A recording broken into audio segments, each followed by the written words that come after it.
row 1 on pole, Didier Tays by over a second over Andy Wallace. Row 2, Oliver Kuttner in the Lola Porsche and Darren Law. Then in row number 3, it is going to be João Barbosa and Eric Hearn. He's on pole in AGT, Barbosa on pole in the GT category. Then points leader Bill Oberlin in GT and Andy Richards, second in points in AGT, make up row 4. Row 5, all GT category cars. Cass Whitehead and David Empringham. Row 6, Kerry Hitt, points leader in AGT, and Wolfgang Kaufmann in GT. Then in row 7, it's Kevin Buckler, third in points in GT. Row number 8, Cougar Jacobson and John Morton. Row number 9, Tavi Riggins and Michael DeFontes.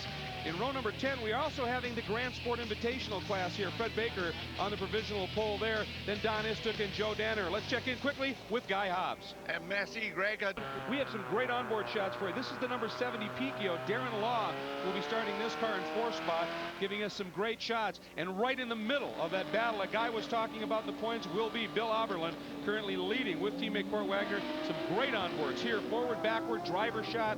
Should be wonderful. The field now is coming into really the signature corner here, perhaps the most famous corner, Namro hairpin, and it climbs, then drops suddenly onto the front main pit straight. And watch for the pace car to make its move into the pits, and we will be going green for the 6 hours of Mont Tremblant. There's the field starting to pair up. Pace car is in. There's this left hand.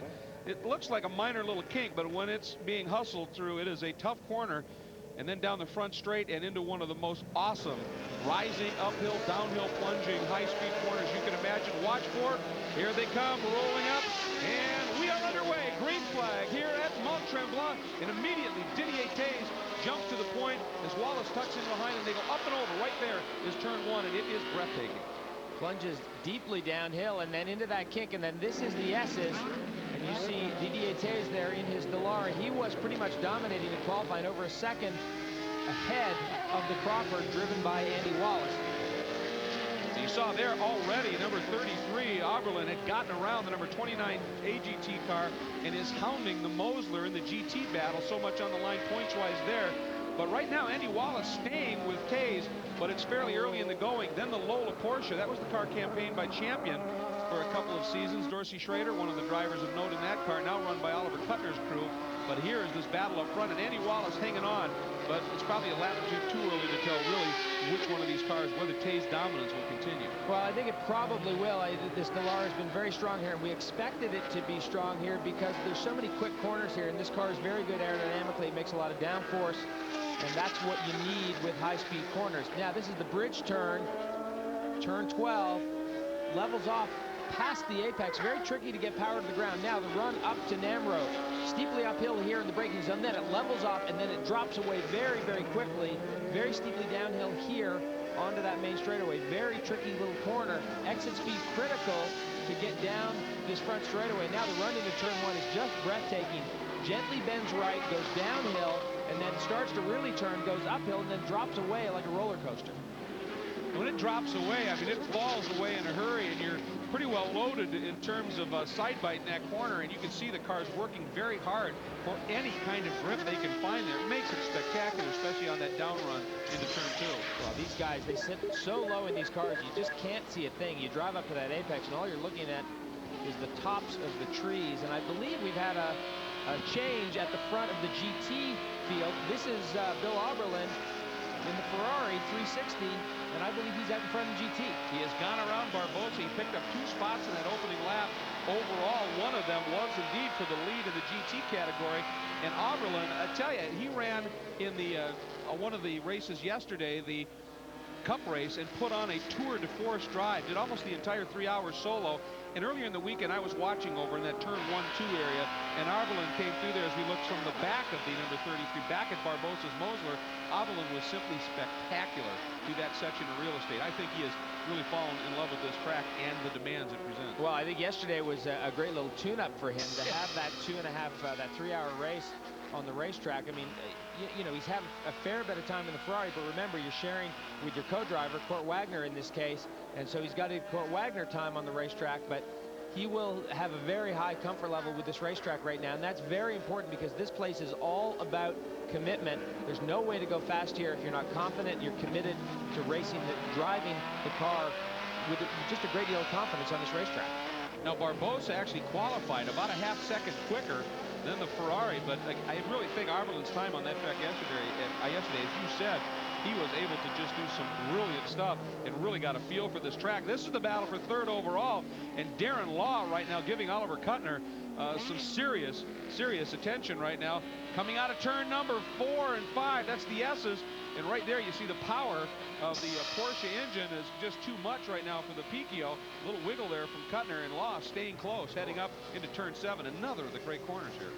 That is another big commitment corner, turn 7. We're gonna get a good look at that as we go through the day here. But this will be a frustrating situation for Darren Law because that car has got a lot more horsepower. Oliver Kuttner's car has a lot more horsepower. He's going to pull away on these straightaways, but that Picchio handles quite well, and Darren Law will be able to close up in the braking zones and through some of these even quicker and the slower corners, and that'll create some frustration for Darren Law. You can see pretty good gap right now, but in this braking zone he'll close up a little bit, and then probably by the time they get up to Namuro he'll be back with that Lola.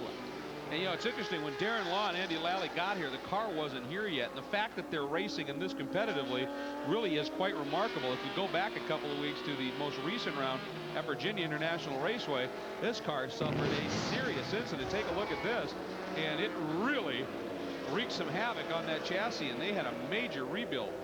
And I'll tell you, that was such a hard hit. It was such a hard hit. We were happy to see Darren just step out of the car. Oh, look, he must have gotten by him up into Namuro. So Darren Law now up into third overall. And this is back on board with Bill Auberlen looking out the back of the Ferrari back at João Barbosa. And this is very crucial in terms of points. Barbosa comes in 4th in the points, but it's a very close points battle right now. He's only 16 points behind Auberlen and Wagner, who are tied for the lead. 1 point in front of him is Kevin Buckler, who's here in the number 66 Porsche. So this championship very close indeed. And Barbosa right now giving chase, both literally and figuratively, here at Mont Tremblant. Speed Channel coverage of the Rolex Sports Car Series is brought to you by Porsche. What only Porsche brings to driving. There is Didier Taze, who is now starting to stretch his margin overall relatively significantly, having a very impressive run. But earlier you saw the great battle as well between the number 70 entry of Darren Law and the number 64 Lola Porsche. That was Oliver Kuttner, and apparently problems for the Lola Porsche there in the pits. Guy? Yeah, that battle's been cut short. There's a broken dry shaft on the 64 Porsche Lola. Only a few laps in, and obviously a 6-hour event. They've got plenty of time to change and get back out, but disappointing so early on in this race. Very early in the going, Jeremy, and obviously that's just a bit of a problem. But the pass for third had occurred prior to them ducking into the pits. Go back and take a look at it. And it actually wasn't even in the braking zone. It was the Porsche. You see him up on the curb there, and Darren Law just gets to the power quicker and cleaner, and they run side by side through that little kink, and Darren Law gets that pass done pretty easily. So he sits and waits while the crew gets to work, tries to get this car fixed and get him back out. So Darren Law now in the Picchio finds himself running fairly alone. But here is an awesome battle. Auberlen may have gone by the Moser of Barbosa, again, perhaps because he'd had all that experience on the track. But Barbosa, a top-flight driver and a quick study, and he has absolutely latched on to the rear deck of that Ferrari. Well, Barbosa's quite good, and that car is very quick. I mean, they have been mostly this season on pole position. It has generally been the quickest car at every racetrack we've run at. The problem is they haven't had the reliability that the guys in Ferrari have had, and the guys in Ferrari have won 4 straight races. But I'll tell you what, Barbosa wants that position. That's 4th overall, by the way. That's seriously up the leaderboard for GT cars. So what a great battle in GT. Barbosa showing his nose just a little bit. Wasn't quite close enough. As a matter of fact, Auberlen able to get in a little deeper on the brakes going into that section of track, but Barbosa right there again. Now they head down. Here's this little swoop and then up into the rise and a drop into Namuro. And boy, what a great shot from the Ferrari, looking right back. And here you see how steep that drops. And it does it abruptly. It does it very steeply, very abruptly. But as I said before, the run out of that corner is very important because this straightaway is long, and you really roll a lot of momentum. Even though these cars aren't flat out through turn 1, you roll a lot of momentum through turn 1, and it's very critical to get a good shot out of Namuro. You carry that all the way down the hill, through the kink, and then into the braking zone for the S's. Now this corner, very critical. You have to be very patient with the car here. Exit speed is critical out of the S's, and then up through the gears. This is flat out through this bend here, turn 6. Now the run up to turn 7. This is really tricky, very quick. 5th gear, just kind of floated in, and then it falls away right here after the apex. Car wants to understeer there. Very tough to get a good balance on the race car. Barbosa right there again. That car quite slippery, but not enough, and still cannot get underneath Oberlin down into the turn 8 hairpin at this stage. So the battling going on for the GT lead guy right now is spectacular. It's spectacular, and we talked about it at the top of the show. Kurt Wagner's going to take over from Bill Oberlin a little later on, but Kurt, we talked about what a great race is going to be between the two GT cars, and obviously it's turning out to be that right now. Yeah, it's going to be a long race. I mean, these guys, Ferrari Washington crew, these guys have put together an incredible race car. You know, knock on wood, we've been reliable since we've taken on the new car, and just really happy. Gerard Perry goes backing us. It's a really great effort, and we can't thank everybody enough for their efforts. The Mont Tremblant is a beautiful track, and we have to thank Grand Am for being here. It's a beautiful event. It is a long race. It's 6 hours. You're absolutely right. The thing is to keep our head above water. What's Bill telling you over the radio? Bill's just happy with the car. He's doing his own thing. You know, he's just keeping his own pace. You know, we're just running our own race. Again, it's 6 hours, and we got to be there at the end. All right, well, as we saw in Virginia a couple of weeks ago, Court had a little problem with the door and a few issues off track, but they still came through for the win. Yeah, we're going to change that today. No issues today. It'll be a good race. We're looking forward to it. All right, good luck to you. Well, thanks very much, Guy. And speed is one thing, but you heard Court talking about we got to be there at the end, and Oberlin a little late on the brakes right there, locked up, and cost him. Now he's got some lap traffic in front. He gets by, and the Mosler of Barbosa does as well, but Oberlin held up just a little bit there. But Court, understandably, a little concerned. If you remember the mistakes back at VIR where he had an off, even though they won, they had a reminder early yet this weekend, Jeremy, that preparation and luck is as important as speed sometimes. It was a bit of a moment while Oberlin was out on track during one of the practice sessions earlier here this weekend. And watching right now, take a look at this. Suddenly, the left rear wheel just left. Well, and that's not a driver issue. That is Exactly. some type of preparation issue, or you know, it could be as simple as not getting the wheel nut on when the car comes to the pit lane. So that was a bit of a moment for these guys. Nothing too serious. I mean, certainly VIR a couple of weeks ago was their most eventful race of the 4 straight that they had won. And I think this is going to be certainly this opening stint with Barbosa in this car and piling the pressure on Bill Oberlin. And you could see it. You could see it with that lockup down into the S's. Well, this Moser team is serious about Barbosa having a shot at this championships. They've drafted in Michel Newgarten and Jerome Polican, both of them very, very talented GT drivers to help in his pursuit of this championship. But let's go back, because I mean, right now Barbosa has been applying immense pressure on Oberlin, and when they started to close in on lap traffic here, watch what happened to Oberlin here, Jeremy. Well, this was Oberlin just feeling a little pressure, getting a little bit hot, locking up on the right side. That was probably that right front. We couldn't see it, so he ends up a little bit wide. Not much that Barbosa can do with that, and I don't think the lap traffic was necessarily a factor there, but certainly Barbosa is putting the pressure on Bill Oberlin. Boy, coming up behind him already, overall race leader Didier Taze. The pace is furious here at Mont Tremblant. Ferrari, there is João Barbosa, and they are working through some lap traffic at this point, and Barbosa trying to take advantage of it. But we have another great battle unfolding. That white Mustang is that's the number 29 car of Eric Curran, and he is a young driver. If you've been following our World Challenge coverage on Speed Channel the last couple of years, this is a remarkable talent. Doesn't have the funding that you may need on occasion, but this guy is amazing, and the guy behind him is Andy Richards. Up front, you saw right as we were on board with Oberlin, you saw he got in that traffic held up a little bit, and Barbosa got a great run on him, and Barbosa was able to knife by underneath and pick it up. Meanwhile, back at that AGT battle here, there's Kern, and right behind him is Andy Richards in the number 46 Corvette. Now, Andy is second in the points to Kerry Hitt in the AGT category, the number 29 car. The drivers in that car really not in the points battle at all, but they are out there having a very strong run, and it's a great lineup. And Eric Kern right now feeling the heat from Richards as he's working into some of this GT traffic.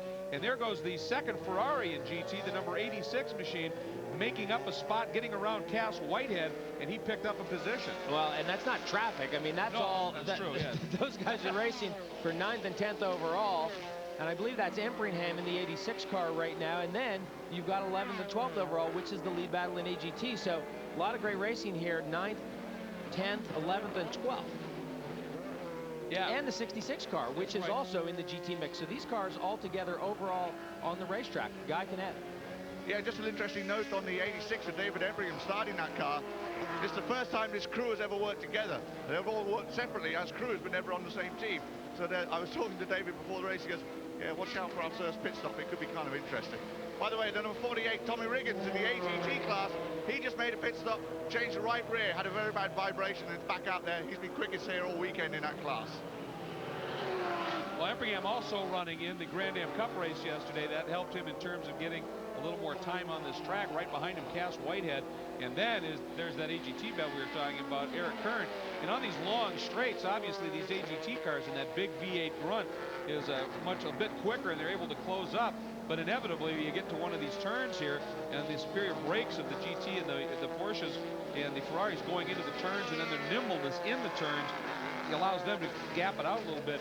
And when I was referring to traffic earlier, it was more like the two guys battling for their position for the lead in AGT have to contend with those other guys, absolutely right, in the overall frame. Well, lap time wise, as you can see, they will all be very, very close. They just do it in different ways. These GT cars do it a bit more on the brakes and in the middle of the corner, and the AGT cars do it a bit more with a bit more emphasis on horsepower and straightaway speed. And the funny thing is, I've been watching the lap times, and that blue car at the back of this queue, that's Kevin Buckler. And as we talked about, he's a player in the GT Points Championship, comes in third. He's been running laps a second to second and a half quicker than the two GT cars in front of this AGT battle, but he can't get by him for that very reason you were talking about. He's got to, he's probably going to, if he's going to get by these guys, he's probably going to have to snooker them in traffic somewhere. You'll see here, coming out of the S's, the AGT cars will pull away. And you see that the gap developing there, and Buckler, there's not anything he can do. Now, he'll probably close up a little bit here through turn 7, but again, once they get to the throttle, that AGT car will just drive away. And that means by the time he gets to the turn, he's not close enough, unless he gets help, as you pointed out, to try anything big and brave and out deep him into a corner. So he's got to be patient while the frustration is boiling, I would think. Well, I think, you know, Kevin is smart enough to know this is a 6-hour race. Remember, he won, this team won the 24 Hours of Le Mans this year. So he's smart enough to know that in a long race like this, and 6 hours at this racetrack is a long race, you're going to be patient. You have no choice. You're not going to force the issue. Yeah, 2 24-hour wins, too, because they won Daytona. So, I mean, they obviously have the endurance game pretty well figured out at this stage. There's Eric Kern again. I really can't say enough about this guy. I've had the pleasure of announcing the World Challenge races that he runs in, as they're coming up now in some of the Invitational Grand Sport cars. And Kern is so talented. He's one of those guys that just doesn't have the personal budget or the backing to land that big career-making drive. But he is incredibly talented and squeezes immense amounts of speed out of everything he drives. And right now he is fending off Andy Richards against second in the AGT class points right there in that black and white Advanced Composites Corvette. And there's Buckler, the blue Porsche. Currently sits, I believe it is 6th in the GT class. And Kevin now is, as we said, throwing in some pretty quick laps, just not able to find a way by just yet. And you can see the Ferrari, sorry. Embringham now pulling out a little bit on that Porsche. There's the last lap time, 1 minute 38.6, and that goes up against the 139.4 from the Corvette. So the battle in AGT continues to be one of the strong ones here on the track, and it is crucial in terms of the points. We'll be back to Mont Tremblant. So we'll be back for the finish coming up today at 3 p.m. Eastern Time. 3 p.m. Eastern Time for the final 2 hours of this 6 hours of Mont Tremblant. So make sure and join us back here on Speed Channel at 3 p.m. for the final 2 hours of this 8th round of the championship chase. It's going to be a great race indeed. Now there is your overall race leader. That is Didier Taze. And Jeremy, he is absolutely flying right now, lapping on 128.7. He's been down in the 127s easily, not quite on qualifying pace, but very quick and coming into traffic. But I'll tell you what, the guy that's been doing a bit better job in traffic is Andy Wallace, because that gap was up around 12 seconds. Now it's down around 9. So Andy is on a charge as well, using traffic as much as possible. And the overall leader coming up on that battle in the AGT class right now, and he is right behind Andy Richards, swings out.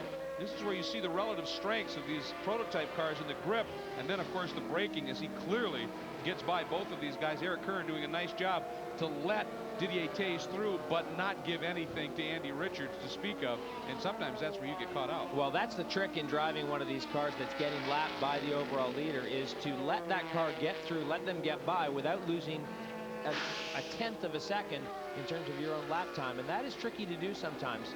And remember, these guys are having a battle, and when Didier Taze comes up to put a lap on them, they don't want to give anything up.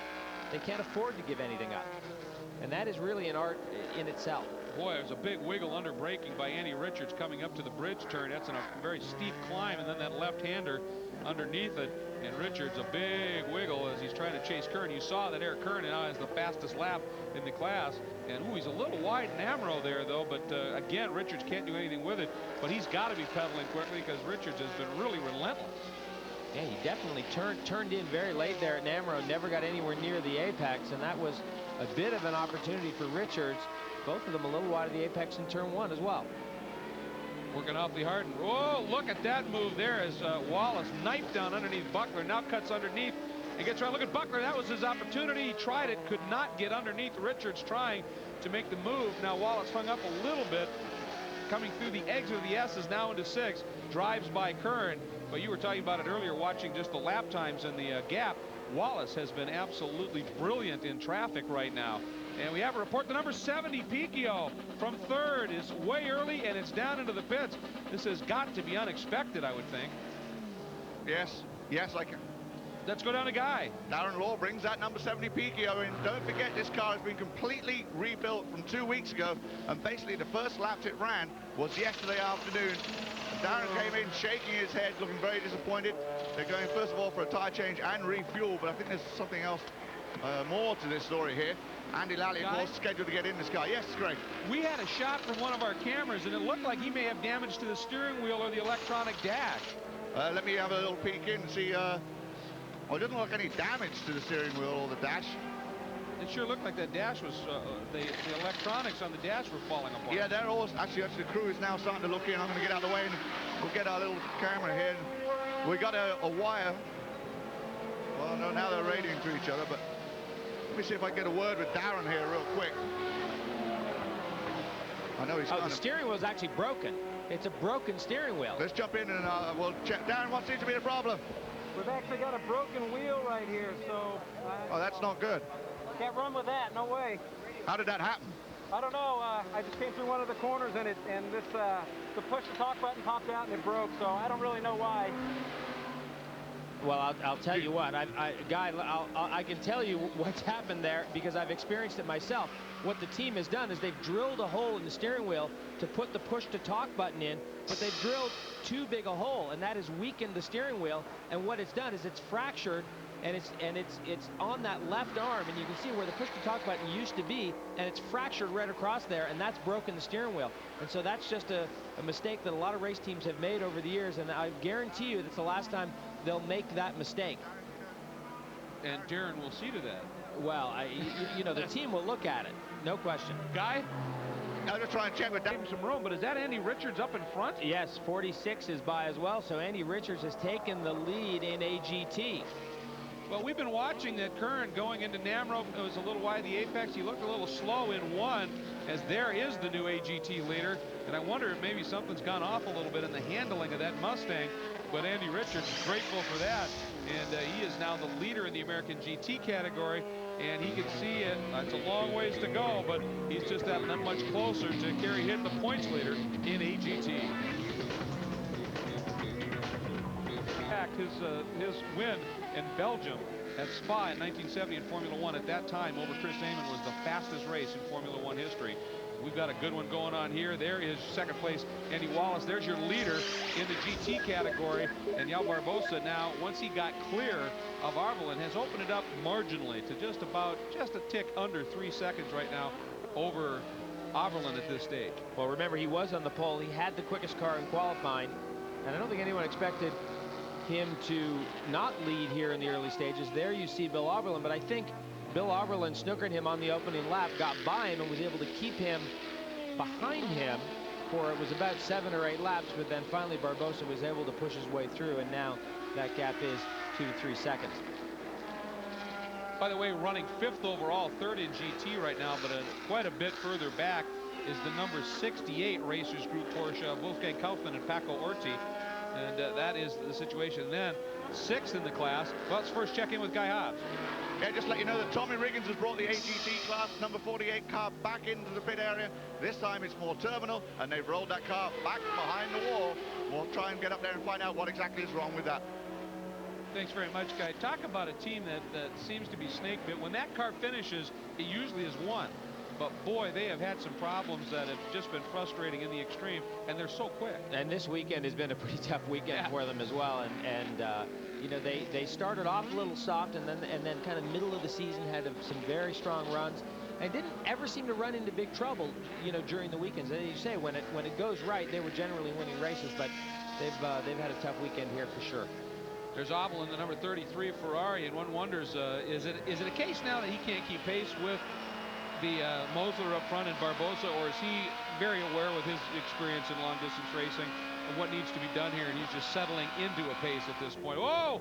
And this is a big problem. 66 Buckler, and if you remember at Virginia two weeks back, early on in the going, that car pulled off to the side and was done for the day, and Buckler had an absolute crawl. This is the guy whose first half of the season was, everybody was calling it the dream season, and he had a big lead in the points here in the Rolex series, and it's gone bad. Oh boy, and you know what? He's so close to the pit lane. He is so close to the pit lane, but he can't get up that hill into Namuro, because if he can get up the hill into Namuro, don't hit that guardrail. Don't roll back into that guardrail.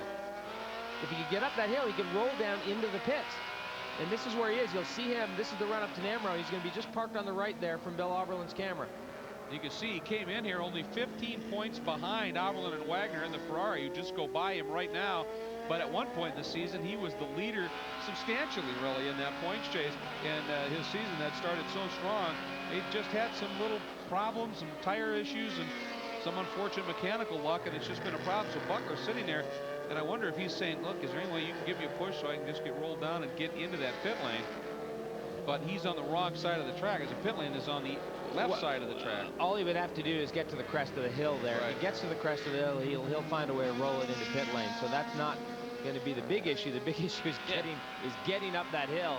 And by the way, this onboard, we haven't been on board with this car all year long, but you'll notice Bill Oberlin will not take his hands off the wheel, because that Ferrari 360 GT has a Formula One style paddle shifter, and you see Bill going for an up change there with his right hand. He'll be downshifting with his left, which we can't quite see. And we understand we are going to possibly go full course yellow here to retrieve that number 66 car. Watch Bill's right hand as he pulls the gear change there, and we are going full course yellow. There's the shift. Now, the interesting thing is it's a Formula One paddle shift as the yellow comes out, but it has to actuate by the rules the stock gearbox, which is not a racing gearbox. It's got synchros and the whole thing, so it's a slower shift sometimes. It's actually, the gearbox is a major liability. There you see the double yellows to signify the full course yellow, and it's like, well, we seem to have a reoccurrence of the same difficulty we had at VIR. Shifter link, one of the cables seemed to have snapped, so Kevin's trying to wrangle it back in gear to get it back here, and we can change it. It's unbelievable, 2 times in a row, 2 races in a row. It's strange. What was really frustrating at VIR is it was stuck in a neutral gear, so you couldn't get anywhere. What's really irritating and devastating here is the fact that you're so close to pit in. I know, it's very difficult. It's hard on the crew, it's hard on everybody. We'll try to get them in somehow quick and get them out again. Mid-season, you guys are having such a good run, and of course Kevlin won the 24 hours of Daytona, the 24 hours of Le Mans, and now the last 3 or 4 races is all just the wheels are just falling off. Yeah, we're not getting any breaks. It's not coming to us the way it was at the beginning of the season. We're hoping our karma comes back. All right, looking for that karma. Right now, it's a bit of a dogma. It's interesting, isn't it? I mean, they run 48 hours, and in 66, he got it in a gear. That's the key there. Now, if he could just limp it into the pits, they can get to work on it, but it's going to cost so much time. He's already gone down a lap easy. But as I said, 48 hours at the 2 greatest endurance races in the world, the car runs like clockwork. And then the last 2 races, 45 minutes, you can't go. There's the cables. That's what has broken, and that's what they're going to have to replace. But just the irony of it, 2 consecutive races. well, yeah. So good news, bad news is that bad news is it broke. Good news is they know how to fix it quickly, because they had to do it at VIR. Way to look for that silver lining. Always trying to. I see Guy Hobbs. Yeah, let's go back to Guy. Well, Kevin just brought it in. We see the cables are laid out to go in. Kevin came in pretty rapidly. I would say he was more than the 45-mile-an-hour speed limit. Just a quick update too. I told you Tommy Riggins had brought the AGT number 48 in. The reason they came in is right rear brakes. They stopped early for a right rear tire. Now it's rear brakes, so that's going to be a little while for them. But the crew here, the racers group, go to work on Kevin Buckler's Porsche. What would your guesstimate be on the amount of time it's going to take to repair that? Well, hopefully it's quicker than VIR, which was about 15 minutes. Yeah, it was far, far too long. We'll be back. Welcome from Salem, Indiana. Again, that'll be at 1 o'clock, live today on Speed Channel at 1 p.m. Eastern Time. We continue under a full course yellow here at Mont Tremblant due to the problems with the number 66 Porsche. It made its way into the pits, but Guy Hobbs, so have others. Certainly have. The Duran Lister of Didier Tays came in, made its pit stop, just fuel and 4 tires, sent him back out. The number 24 Moser, the leader in that class, also came in, made a pit stop, back out, and we're waiting right now in the 16 pit of the Crawford of Andy Wallace. He's going to stay in the car. They're going to change all 4 tires and add, obviously, the fuel. Just a quick note on the 24. Apparently, despite leading that class, João Barbosa was complaining, and they went down a lot of tire pressure, went down a big jump on his tire pressures for the handling on that car. All right, thanks very much, Guy. And boy, I'll tell you, this yellow, Jeremy, couldn't have come at a better time in terms of fuel windows. I think it's a good opportunity for guys like Didier Tays. The problem is that Andy Wallace didn't get ducked in on that last run by the pit lane, and that's a problem for them from a strategy standpoint because they're going to end up at the back of this queue, and that's not good. At the back of the queue now, you can see Tays, but Wallace has indeed made the move down into the pits as we go green. We are back to green, and Wallace ducked into the pits. It's an interesting strategy, but I've seen that one played out in the past by Kevin Doran to wait until the end, get a little that extra lap in. You're going to go to the back anyway, get back out, and hope for some help. Guy? Yeah, Andy Wallace actually had to overtake the pace car coming down pit lane. I don't know if he's going to get a warning for that or some kind of infraction, but he actually overtook the Mustang pace car here. In the pits now, all 4 tires going on. Fuel, Andy's staying in, and I'm going to get out of the way because he's not going to have to waste any time getting out of here, that's for sure. But that could be expensive coming in on that green flag, as the track went green. Of course, Didier Tays made his stop under yellow. Making a radio adjustment too on Andy's helmet there. Maybe lost the connection. Yeah, Guy, it certainly looked like they were looking at the radio connection, so maybe they're not having perfect communication right now. Now, the advantage here for Andy Wallace is that at least he will have clear racetrack in front of him for a few laps because Didier Tays was completely at the back of the queue, and he will, as a matter of fact, when this all, we'll wait and see the scoring. I don't want to jump to any conclusions about where we're at with scoring. Well, let me jump in and throw something in just for their own personal highlight reel. The overall race leader right now is the 33 GT Ferrari of Bill Arberlin. Back down to Guy Hobbs. Yeah, Jeremy Dale, I have to give him credit, I guess. Absolutely correct. He lost radio contact. That's why they didn't tell him to come in, and that's why he didn't come in, and that's why he hit it on the green flag, and they're pretty disappointed about it down here. Well, that just sounds like one of those racing deals. Well, like I said, I mean, I've seen Kevin Doran in the past employ that strategy, but it's been in a little different scenario. And this just had the feel of something not quite right. But there's that clear track you're talking about, and Andy is going to be able to just fly. But the problem is that Tays is going to be knifing up through traffic, and Andy's going to have to do that when he gets there. He will have to do it, although it'll be a bit more spread out. But, you know, still, advantage Tays, no question about it. You can see the racetrack must be pretty slick because the stickers are still on those tires. He's almost completed a lap. He's still got stickers. It rained overnight, so that will have taken a bunch of the rubber off the racetrack, and I think these teams are probably dealing with a slightly different racetrack than they had yesterday for qualifying, so probably quite a bit of adjustments being made. Look at stickers still on those tires. The morning warm-up too was it was even slightly damp, so it was just somewhat unfamiliar territory with the scrub track from the rain. May explain Barbosa making the change in those tire pressures. He just didn't feel that he was getting enough heat in the tires. Back on board with the Ferrari of Bill Arberlin. And Arberlin having a very, very strong run at this point, leading in GT. What with the stop by Barbosa, this car has not yet pitted. And usually they can go, what, the better part of an hour 15, even with yellows to an hour and a half. Yeah, they can run quite a bit of time on fuel. And what you don't want to do is, when you do the stops, when you see the yellows come, you need to be keeping the big picture in mind. And these guys know how long they can run on fuel, and they're looking at a bigger picture. There is Barbosa. And as a matter of fact, Barbosa has dropped back to 4th in the class, so that is the battle right there for 2nd, 3rd, and 4th in GT, and what a great battle it is. There's Embringham in the number 86 360 GT Ferrari, Cass Whitehead in his Porsche. Check in with Guy. Yeah, I think the Barbosa pit stop actually was for the tyre pressure change. He really wasn't happy with the side. That's why he stopped. And just to let you know, unlike Virginia, Kevin Buckler is back out and running already. That was a very quick change. Well, they practiced that at Virginia. You said, yeah, now they know how to do it, and I'm sure that doing it in a hurry, as Barbosa now working over Embringham, trying to move up another spot or two, while Didier Taze is in the overall lead. Once he is the number 70 Picchio that was running 3rd overall, and that car is back out, and the report is that may be the same steering wheel. Jeremy, they may have done some work on it. Let's check in with Guy Hobbs. Yeah, the BMW Picchio is back out, and I was going to get the steering wheel to show it to you guys, but they've repaired the one that was broken. They got a hacksaw out, cut out a big piece of basically steel, and then duct taped it all together. I asked them, I said, do you think it's going to hold out? And they said, should do. Be pretty unfortunate for Darren to find out in a nasty corner if it's not holding out, though. From a driver's standpoint, Jeremy, your thoughts? Well, I'd be more comfortable with a new steering wheel, but it's not always an option. So there you go. They lost about 22 minutes. They were in the pit lane for a little over 20 minutes, 22 minutes, so they've lost quite a bit of time with that car. They've dropped down to 19th overall, and Mr. Trentini struggling to get up to speed here, and I think it is his first lap out. That's got to be a confidence issue too, though, to be out there in a car that, I mean, the steering wheel is iffy, and he has not had a lot of laps here this weekend. I had a steering wheel come off my hands actually twice, and it was not confidence inspiring. I'd be curious to know your immediate thoughts when that happened. Not totally positive. The second time it happened, I knew it was coming, so I was more prepared.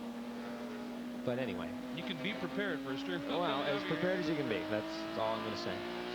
Anyway, the car's out, which is good. It's running, and it seems like they're getting back up to speed. This is a great battle. This is 2nd, 3rd, and 4th in GT, and you can see that Barbosa has been able to get by David Embringham in that Ferrari, so Barbosa now up to 3rd in GT. That's Cass Whitehead in front of Barbosa, running 2nd in GT. Then you have the AGT leader. It's still Andy Richards in that vet. We've already seen how that kind of works out around the course of a lap. And these guys, if Barbosa forces Whitehead, the speed toward Richards here, once they catch him, it could be very, very frustrating once again.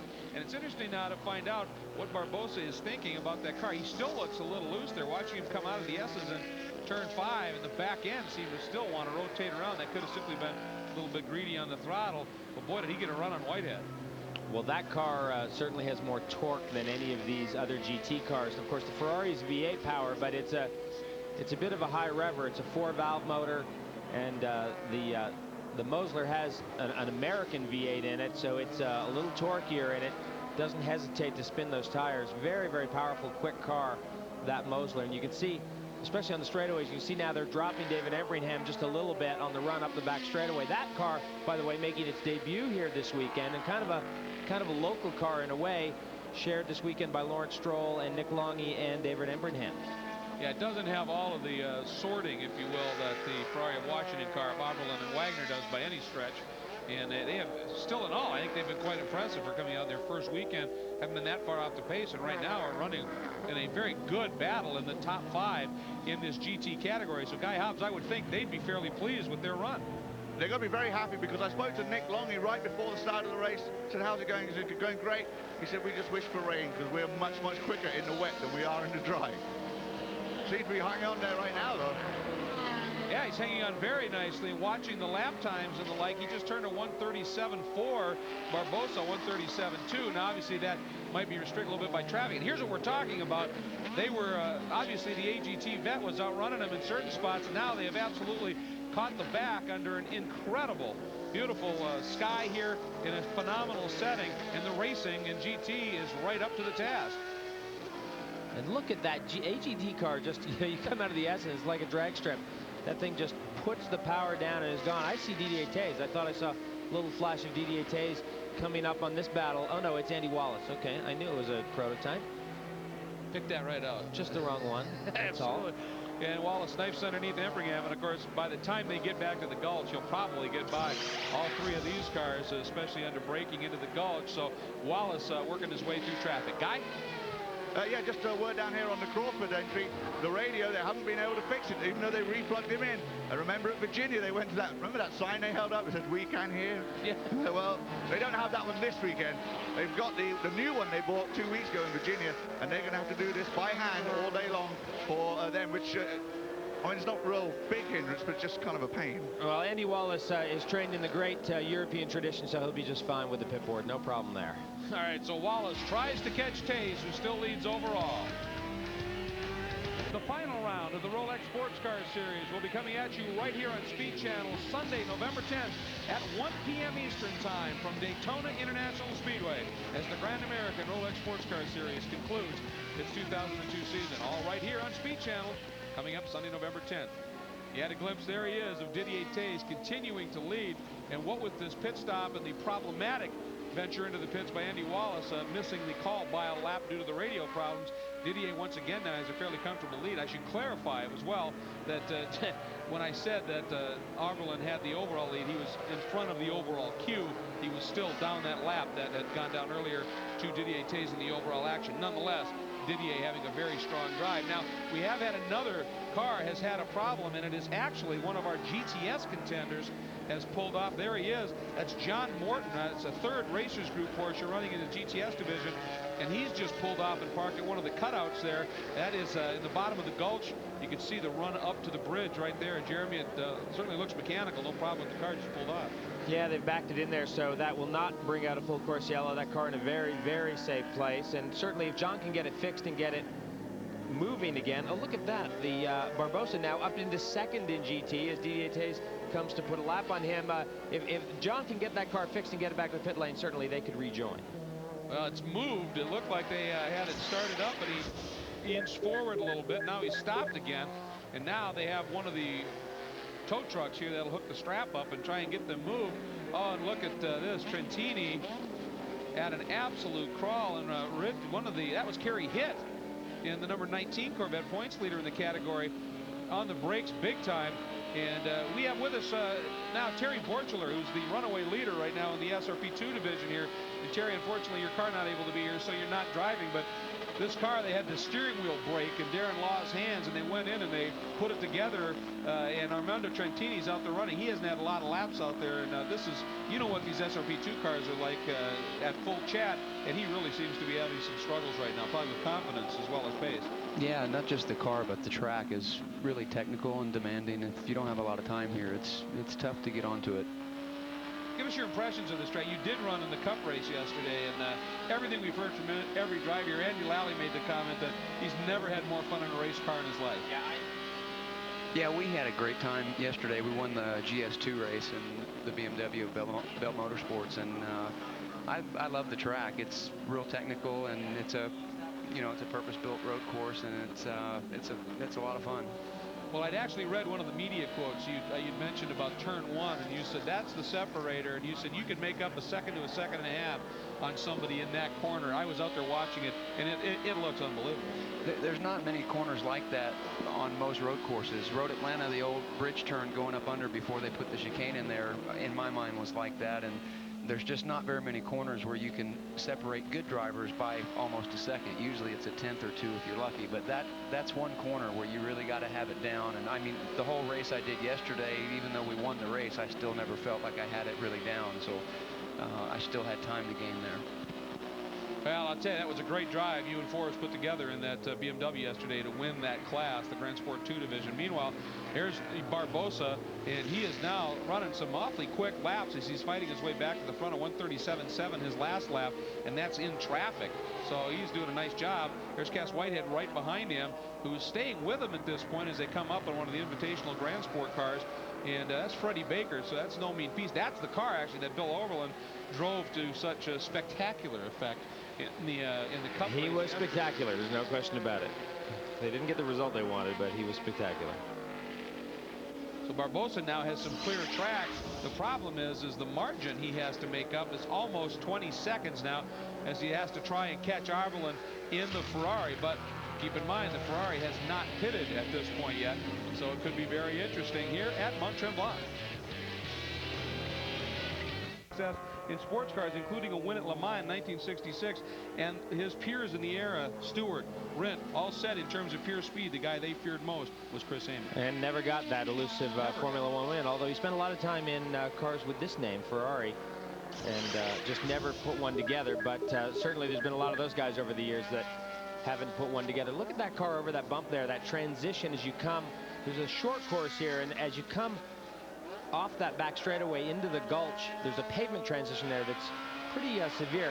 We're going to try and do a lap on board here with Bill Auberlen. This is the run up to Namro. Watch his hands here, how quickly as this car lands at the top of the hill. He's got to turn his hands very, very quickly, very steeply downhill. And that paddle behind the steering wheel, by the way, doesn't turn with the wheel. It's fixed. So sometimes when he's turning, he's got to kind of compromise his hand position just to breathe on the throttle here. Look at all you can see is the top of the trees through one. A quick correction now down the hill, very steep through that kink, hard braking zone, down through the gearbox. A lot of patience here in the S's. Exit speed critical here out of the S's. Flat out through turn 6 here, although it's not a totally easy flat out. And now 7. This is really tough. Up over the crest, and then after the apex here, drops away. Very challenging corner. Now down to 8. Hard braking zone, down a couple of gears. This corner opens up. So you apex fairly early. Open your hands up. Let the car run out to the exit. Now up the back straightaway. This is the hump that was shaved by some 12 feet. They used to flip cars over here, Can-Am cars in the old days. Pretty hard braking zone here, and a little bump. Down a couple of gears. There's the bump right there. Very quick through turn 11 into the gulch. Now down another gear, climb the hill here. Now you got to be really careful here, because after the apex the road falls away. Very tough to put power down. There's an example of that. And up into Namro to complete a lap here at Tremblant. What a racetrack. Don't you love it here, Terry? It is great, and not just the track, but the facilities, you know, next to the track and the village of Mont Tremblant. It's awesome. An incredible setting. Let's check in with Guy Hobbs on a pit lane. Well, you're talking about what a fantastic race facility this is. Talking about some of the guys that won and raced this. Going back in time a little bit. Not to put any age on this fine young man, but John Morton, you didn't get a chance to ever race here, did you, before? No, I came here as a mechanic, and I came as a race, but the car broke on the out lap of practice, so no. So talking of racing and cars breaking, what's happened with the 67? Apparently we broke a half shaft.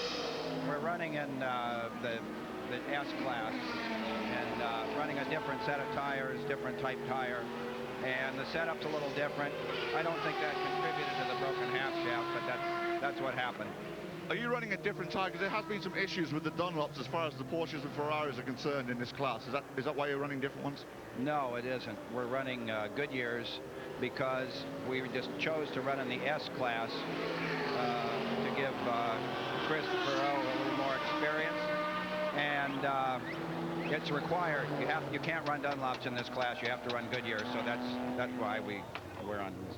All right, of course, John Morton, great name from the Can-Am and Formula 5000 days that you were talking about, Jeremy. Meantime, the sister car, the 68, has just pulled in right behind us. They have a problem too, so not a good weekend for the racers group here at this beautiful, wonderful track here at Mont Tremblant. Oh, the driver getting out of the 68, and you'd think drivers change, but this is awfully casual. I mean, they're just now going for the jack, so there must be something else wrong. I'm sure guys are going to be checking in on that and updating us as soon as possible, but boy, very well put. A problem for this racers group team here. It just has not been the last half of the season that their first one was, no question of that. And boy, they're looking under the back. It looks like they may be dealing with something very similar in the driveline. So we'll go back, take a look at what's going on up front, and it is Didier Taze still, and has had a great run. And by the way, that onboard lap, it really struck me on the onboard lap. That run up underneath the bridge is so familiar to turn 6 at Road America. Very, very similar look to it. Yeah, a little bit different in the sense that at Road America, the car, you go up the hill and the car lands and then you turn, whereas this corner, you go up and you're turning, then after the apex, the road goes away from you. You've got nothing when you're trying to get power down. Yeah, you saw Arvelin all crossed up coming out from that corner. It is a glorious track to watch the best do it. Coverage. We'll be back for the finish here in Mont Tremblant. 3 p.m. Eastern Time, take you right through the final 2 hours of this 6 hours of Mont Tremblant. Don't miss it. Coming up today on Speed Channel, 3 p.m. Eastern Time. And here's just, look at it. This is about as perfect a postcard as you can get for a racetrack. That's unbelievable. There's Eric Kern going inside our GTS leader. That is the Zippo Saleen SR Mustang that is being run here. Mike DeFontes during the driving right now. Actually, they've drafted Shane Lewis into that car, and he is out front at this point. And it's interesting, Terry, you've got a bit of history with Saleen running in GTS in the past, and while Chris Bingham and the Saleen aren't here, the manufacturers championship, I mean, Saleen is based on Ford, and for the engines anyway, this car is doing is playing a key role in that, isn't it? It really is. The manufacturer's title is what's important to Saleen this year, and that was in jeopardy because of the Porsches that were running. So he's going to be real happy to have a Saleen in, and especially that it's doing so well. It's good for him. Kind of interesting. One of the problems that Saleen had in its first year in Grand American Racing is it had a couple of fires that required some massive rebuilds. They brought this car in, entered it as a GTS car, and it immediately had a fire yesterday. It was a big one. It was. I've had a couple of big ones in the Saleen SR and the GTO car, and yeah, they're not exciting. Gary was burnt pretty good on his face. Other than that, he didn't have a whole lot of burns. He had his shield up, he said, and couldn't get it closed in time. But yeah, that's not a good sight ever. No, amazing they got it together, and that car is out, not only running but leading now in the GTS division. So just a great job as always by the crew. These guys run, they also run cars in the Cup division, and these guys put their heart and soul into this. Leading in the GTS division right now, and this is an interesting battle because they're only about 30 seconds clear of the 01 Porsche that is also running, the Gwinnett family that is running here as well. Let's check in with Guy Hobbs. Yeah, Kevin Buckler's down here with us. We talked to Kevin a couple of weeks ago. He said he really looked forward to Mont Tremblant. Should be a great weekend. So far, all 3 cars having big problems. Yeah, we're really surprised, man. We've double-checked and triple-checked everything. I think we've got a half-shaft problem on the 67 car. And the tiniest little hairline crack in our shifter in 66 took the shift handle right out of my hands. I'm driving around with it like this. So that's not good. What about the 68? Well, they don't speak English, and so and the radios aren't working because we're in Canada. But I think we had a vibration in the back, and just to be safe, we brought him in, switched drivers, put him back out. They're doing great, though. So 66 is out, 67's going back out, and 68's back out again, and we're going to keep running. What about the point situation? You've got to be frustrated by that now. It really is. I was in the championship lead, as you know, most of the year, and so it looks like not doing so good right now, but I'm not going to give up. We got the rest of this race in Daytona, so we'll keep fighting. So. All right, Kevin, we'll do, of course, Daytona, the finale, where Kevin's going to try and make up for that, and of course we'll sample some of your fine wine, too. Yeah, I'd like to have some of that right now, probably. I'll wait a couple hours, so. All right, thanks, Kevin. Just another quick note from pit lane. The number 19 of Kerry Hitt has made a prolonged pit stop, and the number 48 of Tommy Riggins is now back out on pit lane. They hope to be getting that back out on the road very shortly. And the number 64, Porsche Lola, has just rejoined after replacing that drive shaft. Well, that's one of the things about endurance racing is you can sit there for a better part of an hour and effect a repair and still get out and maybe be able to hunt the scrap for a few points and a check. The guy is just a wealth of knowledge, isn't he? And Riggins now, what was in the car when it started. So, but yeah, guy busy covering pit lane, flying solo down there this weekend, doing a great job. Awful lot of information coming out, and there is the Mustang coming out as well. Good to see that. So we've got a full contingent pretty much back on the track at this stage. And there, right there, red and white, the Dallara Judd of Didier Tays continuing to just fly around Mont Tremblant. His best lap so far, a 1 minute 24.5. Today, 7 p.m. Eastern time, immediately followed by Speed News Sunday. So NASCAR news and then news from the rest of motorsports coming up beginning at Sunday, 7 o'clock. The announcers, the hosts, are going to be Dave Despain and Ralph Shaheen. So join them this weekend starting at 7 p.m. and then stay tuned for Speed News Sunday at 7:30 p.m. Eastern time coming up tonight right here on Speed Channel. And the number 33 Ferrari Bill Oberlin just ducked into the pits while we were in break, and new driver on board, Court Wagner, took over for Bill, and it was a fairly quick stop, it seemed, Guy Hobbs. Actually, it was a bit longer than expected. Bill, first of all, great stint there. Good little battle going on with the Mosler. Well, I mean, this is an endurance race. I'm treating it like that. We're just kind of walking the park, cruising, taking it easy on the car. The Mosler's quite quick. We're pretty much matching each other's pace. He's on a different strategy now. He pitted under yellow. We pitted under green. His looks better so far. But it's good. It's in Court's hands now, and that's it. Did you make any changes to the car just now? It seemed like the stop was a bit long. No, for some reason, I've been complaining about it a lot. Our refueling takes longer than anybody's, and we just leave it like that. All right, well, you're going to have to stop again a couple more times, or we'll just have to leave it and watch it. Are you still tired from yesterday? No, yesterday I was tired. Today, this thing is like cakewalk, you know? But I didn't really have any water in the car, no air, and for 3 hours I baked in that thing and almost died. And today, this is easy. All right, we'll keep a close eye on Bill Orb and Court Wagner now behind the wheel. Thanks, Guy. Yeah, Oberlin ran the entire Cup race on the same set of tires from lap 2 when the starting driver ducked in, turned it over to Bill on the same set of tires, and it was a tour de force of car control. Got away from him a couple of times in the second one, certainly cost him the win, Jeremy, but it was, as we said, spectacular and brutally quick. Yeah, it was a great race and fun to watch and fun to call, no question about it. But this is now, you know, these guys are back home. Actually, Court Wagner ran in that race as well. He was also in a Porsche, but these guys kind of back together, and you know, this is where they've had a bulk of their success in 2002, is in this Ferrari, and it's great to see the second car in the field today. Be nice to see another 3 or 4 of these in this field, and I think you'll probably start, you know, the fact that these guys have had the success means people are going to look at this and say, okay, let's get a Ferrari, let's go racing. Well, we mentioned what was going on with Bill Oberlin yesterday, and it was a hairy day. Take a look at this. This was the moment near the end of the race. He'd just taken the lead back a couple laps with Ford and got away from him going to the bridge. It definitely did, and unfortunately there was the pass for the lead, and Bill Oberlin, as you said, was leading that race at that point and had enough fuel to get to the end, and that was a good straight fight between him and Doug Goad, and unfortunately on those worn out tires, Bill just couldn't hang on to it. Actually, that was right here. Yeah, right there. It got away from. By the way, Terry, obviously you were in that race, and you guys are in such great shape. It was funny. Oberlin at the end of it said, yeah, I drove the entire 3 hours. So he said, so I'm actually a little tired.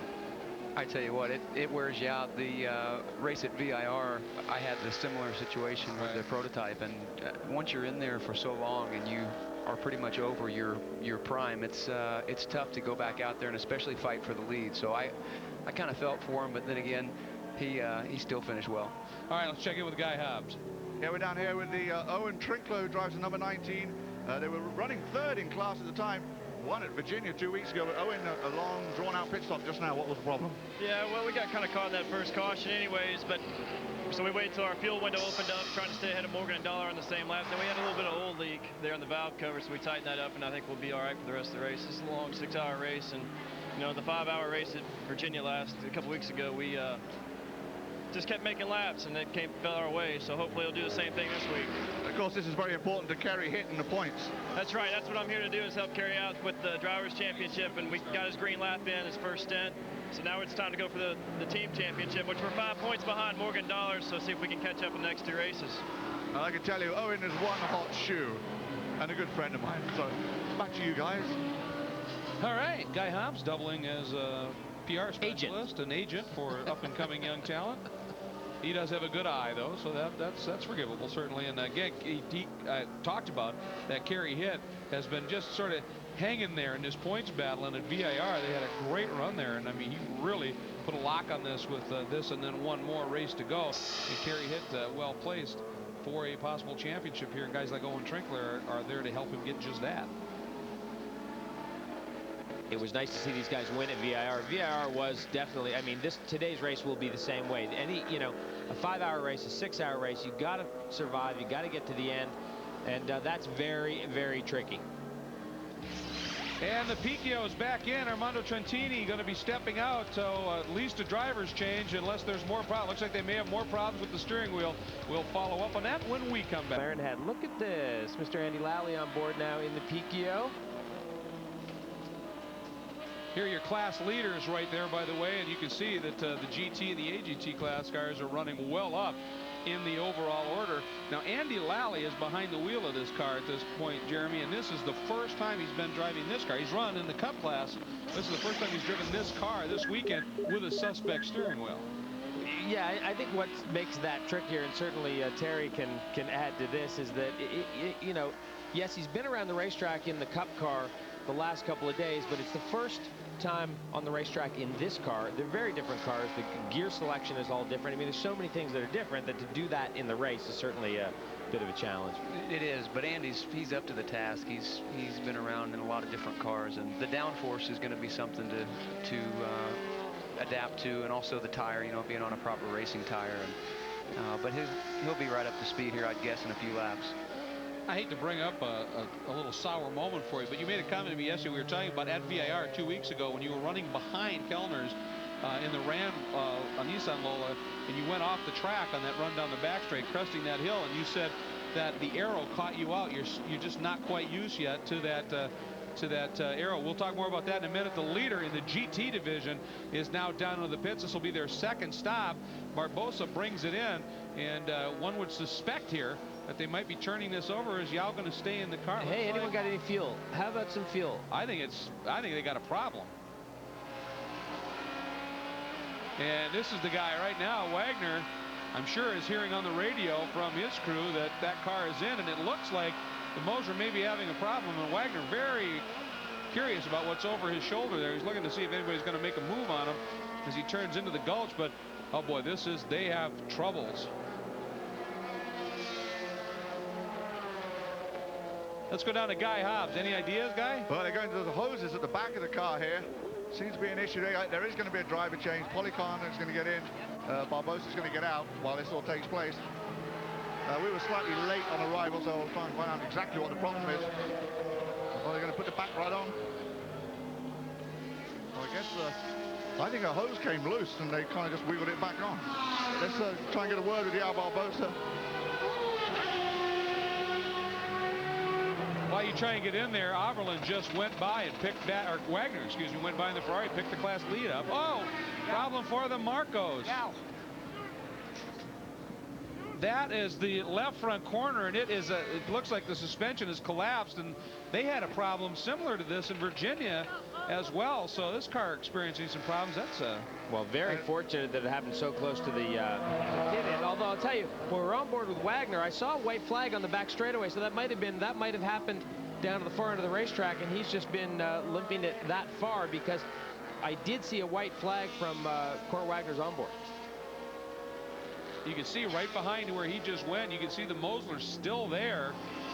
So they're still trying to get that car out, and they're still working on, is that a problem with the left front corner of all things after working at the back? And this Mantos, this is going to be a long stop.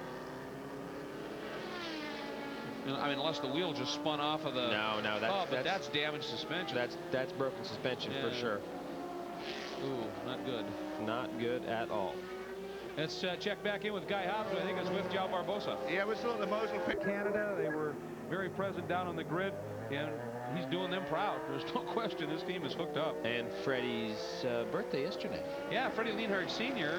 of Ballista was his big birthday yesterday, and for the first time, along with Didier, Freddie Sr. is paired with his son, Freddie Jr., so that's a nice birthday present. And I'll tell you, Freddie Jr.'s been doing a great job. Here comes, what was that just flying in the air? That is a car going backwards. That's what's flying in the air. That was the 66, and I don't know whether whether Taze and he just nicked together while Taze was making that pass or what, but something flew way up in the air. The next thing we see that car in full rotation. That's Mike Schramm. Well, I don't see any pieces missing off that car, which means if there are any pieces missing, it's off the 27 car, which is not good news for Didier Taze, if in fact that is the case. We were on board with Andy Lally looking out the back, watching, and we were going to watch Didier Taze come up on him. So this is very tricky. Yes, it is. It's part of the Dallara.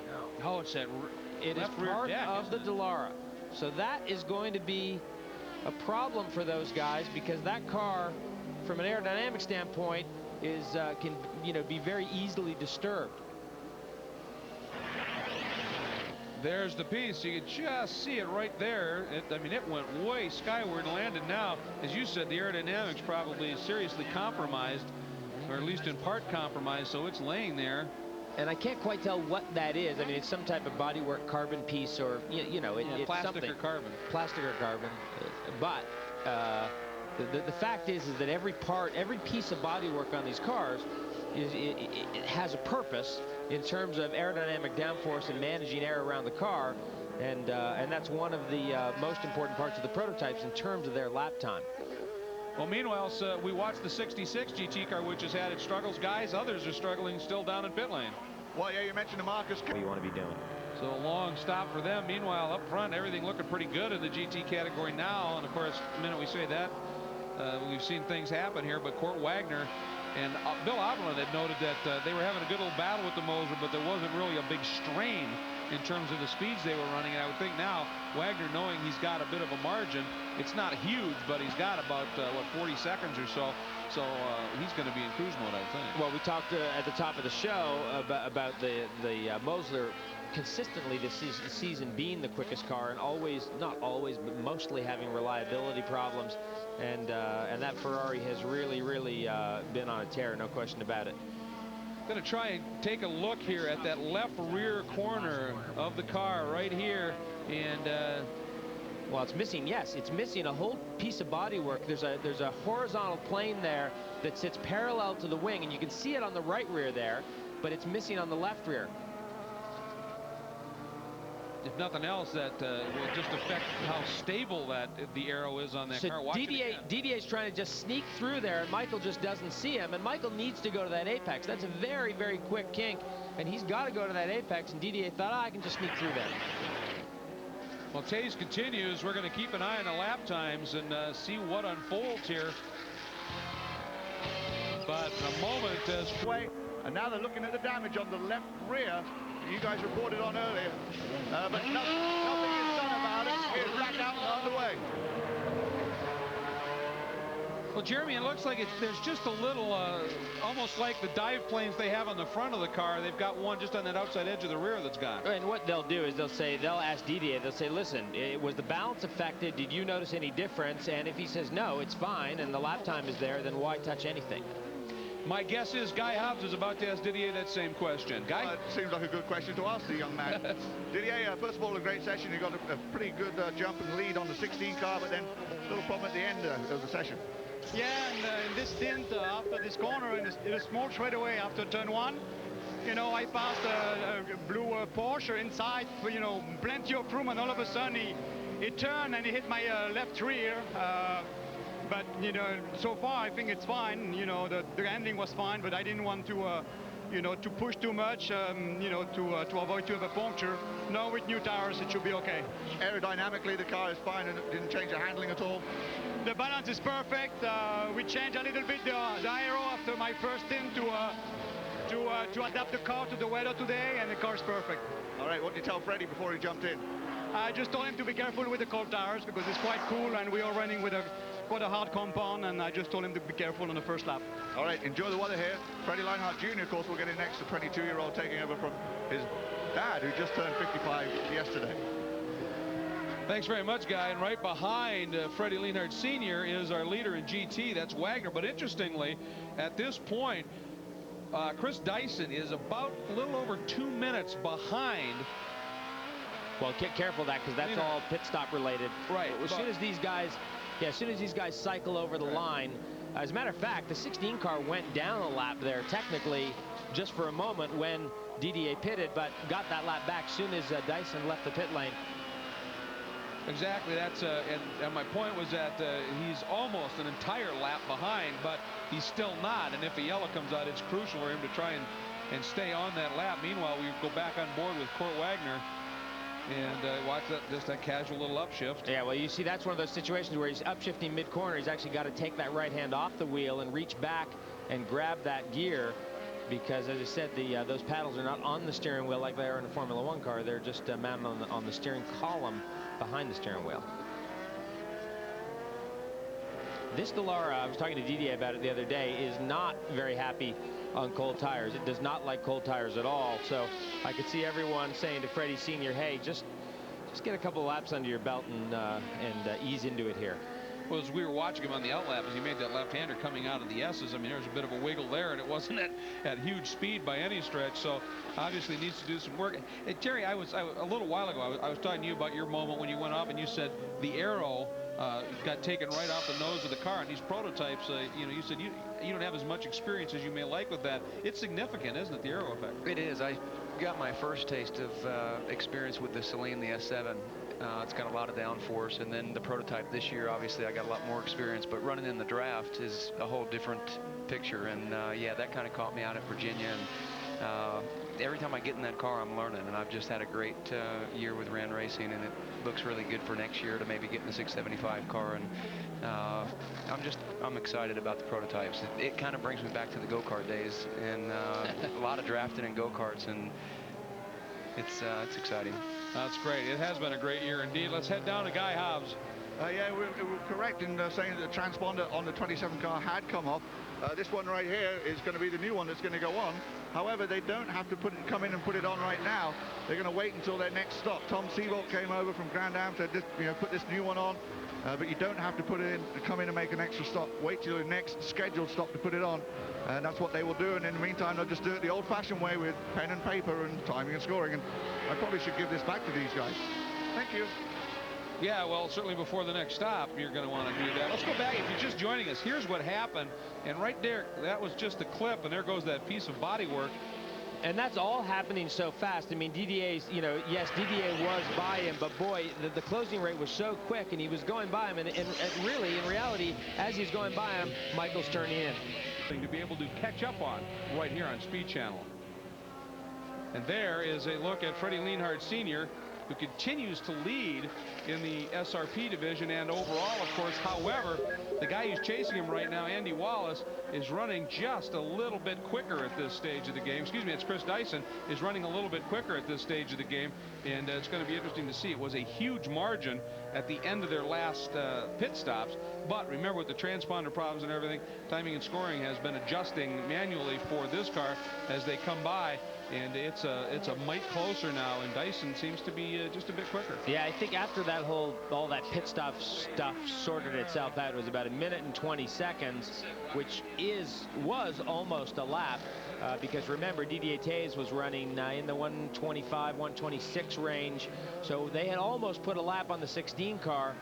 But right now, Chris Dyson running about 3 to 4 seconds a lap quicker than Freddie Lienhard Sr. And I think they'll probably keep Freddie in that car for about one stint and then put Junior in the car. Junior's been going quite well, actually, and Didier pretty impressed with what Freddie Jr. has been doing. And but this is going to be a real opportunity for the 16 car to make up some ground on the 27 car. Well, there's a little debrief going on. Didier Taze right there chatting with team owner and really just, I think, in many ways, an engineering and mechanical genius, Kevin Doran. And they're having a chat about what's unfolding here. And there is Chris Dyson, who took over for Andy Wallace, and he is right now running, his last lap was a 128.7 and having a very, very pretty good pace at this stage right now.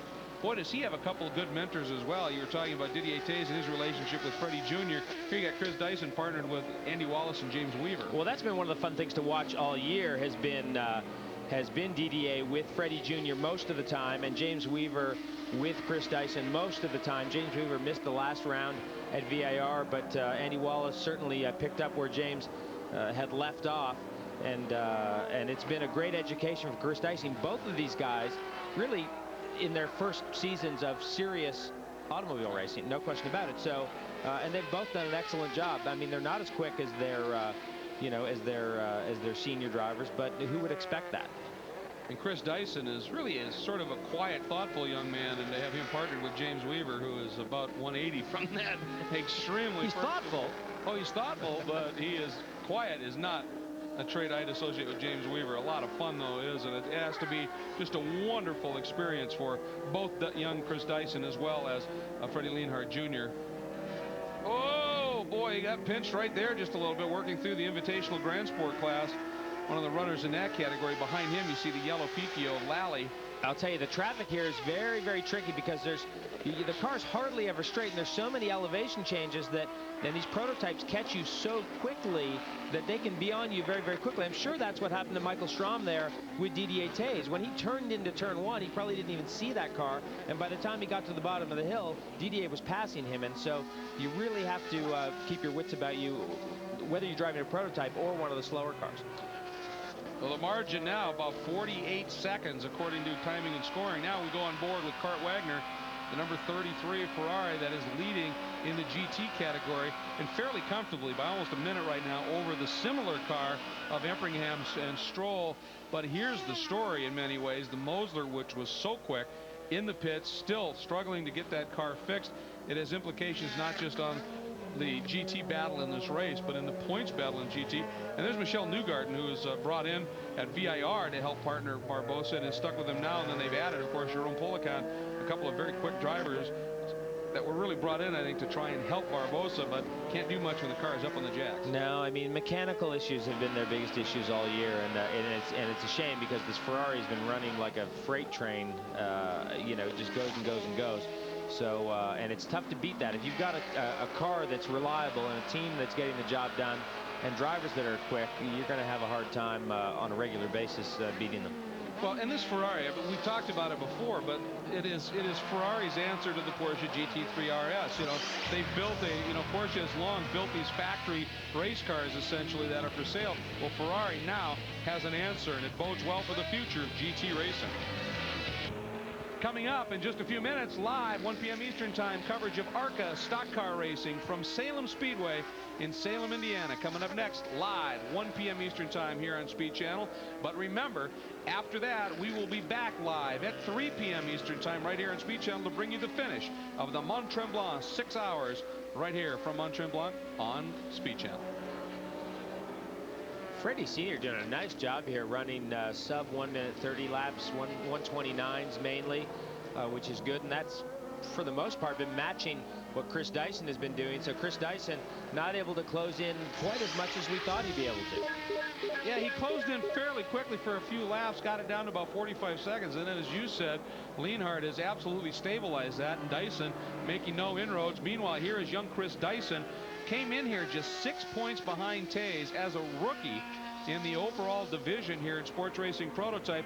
And one of the reasons for that success and his closeness in the margin is James Weaver, and he's with Guy Hobbs.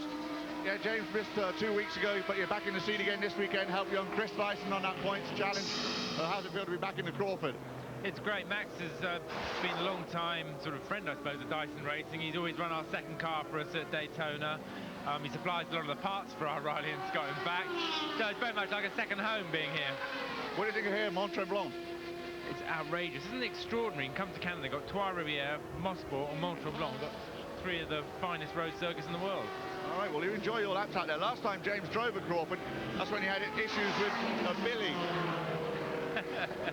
Yeah, we had a slight problem with it at Homestead, which was embarrassing, but I raced it at Fontana. We did some testing at Atlanta I think in June, and I think the car's come a long way. It's going really well now. The other good news is the radio has been fixed on the 16 car, and James will get in it next. With James in the car, that radio chatter must be enjoyable and interesting to listen to. Oh, always. James is always never short of words, and good words, usually. He is just such a professional, and he's been in the sport for so many years and really knows it from end to end. So Chris Dyson could not be working with a better guy, no question about it. So there's Dyson, who's continuing to try and close up, make this battle at the front a bit closer, both in terms of the race win here and the championship in the SRP2 or the SRP division, excuse me. But look at this. This is a battle right here, and this is for position second in the GT class. That silver and black Ferrari right behind the number 26 Porsche. The Porsche is second in GT, the Ferrari third, and then one of the AGT Mustangs coming after. Nick Longy, who is another competitor who has had a lot of success this season in the Grand Am Cup, leading, as a matter of fact, in the Grand Sport 2 division there in terms of points. He is sitting there, and right in front of him is the number 26. But this is actually a case of putting a lap down. He's trying at this point to get that number 26 Porsche and put him a lap down. So Longy having a good run. That car started off with a pretty good success by Empringham, kept it right in the fray, and that Ferrari now runs. So it's a 1-2 for Ferrari right now in GT. And, you know, it's great for these guys right now. Well, the scoring I'm looking at just shows the 26 car up to second and the 86 car back to third. So that maybe that was a change in position that happened during that lap. So that is for position now, Greg. Second and third. So some great racing here in the GT division. And that's BJ Zacharias now behind the wheel of the 26 car. So that may have been it. They did a pit stop, and BJ's now behind the wheel, and things are sorting through in the scoring. So BJ runs second, and the Nick Longy third in the GT division. Both, though, are chasing the number 33, currently driven the Ferrari by Court Wagner. And a good run here for this car. They've been close a couple of times. They just haven't been able to match the pace of the other cars in the class. And it looks like this weekend they maybe have found something. Well, Kevin Buckler and his Racers Group team, they've been strong all year. And in the last few races, they have struggled a little bit. So that's allowing some of these other teams to step in a little bit. There is Freddie Sr. As he continues to lead by about 35 seconds. Now, we want to remind you once again that in just a few minutes, we're going to step away for a couple hours of live ARCA stock car coverage, but we'll be back at 3 p.m. Eastern time today to bring you the final 2 hours of the 6 hours of the Circuit Mont Tremblant. It has proven to be a very eventful race thus far, and we're watching here, and Chris Dyson is still chipping away at this lead. Yeah, he is. I mean, he is down sub 130. This is our GTS leader now in the pit lane. Yeah, that's the DeFontis, John Kohler, and Shane Lewis entry there in the pits, leading in the GTS division. So pit stops are, of course, going to play a major role in this one. But right now, it is Freddie Lienhart Jr. leading here at the 6 hours of Mont Tremblant. We will be back with you in a couple hours to bring you the finish. For Jeremy Dale and for Guy Hobbs, who's been very busy in pit lane, I'm Greg Kramer. Enjoy the coverage from back at Salem, Indiana. Here is your race leader overall, Freddie Lienhart Jr., I believe, behind the wheel of that car and doing a very solid job, a comfortable margin right now, working his way through traffic and staying very clean. They have had really a very good day. Not a problem for them at all as they head up under the bridge. Of course, we have been absent for the past couple of hours while you were enjoying the ARCA coverage. Let's take a moment and bring you back up to speed what happened over the past couple of hours. There was some drama. First in the AGT category, points leader Kerry Hitz-Vet started to have some problems, but the guy second in points, Andy Richards, his Corvette number 46, got into it with the number 70 Picchio.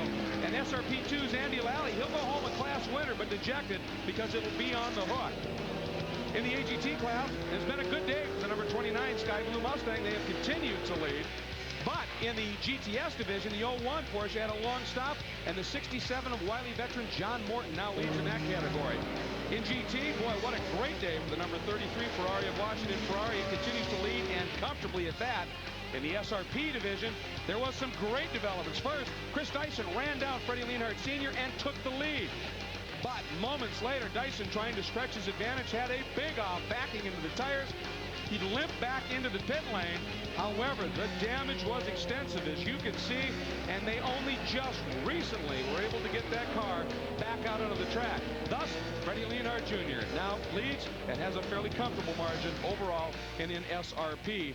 And there he is, tails away, heading down one of the beautiful straights here at this great track. And Jeremy Dale, we talked earlier, and we saw it at Virginia International Raceway. We talked about mistakes throughout the day, and this team has been the one with the fewest. Well, and you have to stay out of trouble. We did see the contact that they made with the 66 car, and it was very much just very light kind of incidental contact. It had the potential to actually damage the car, but didn't damage the car badly. Real shame for Chris Dyson because he took the car up into the lead and was leading when he went off the road. There is second place overall leader in GT. Yes, that's right. I said second place overall for the GT number 33. These guys have done an impeccable job today. Bill Oberlin and Court Wagner.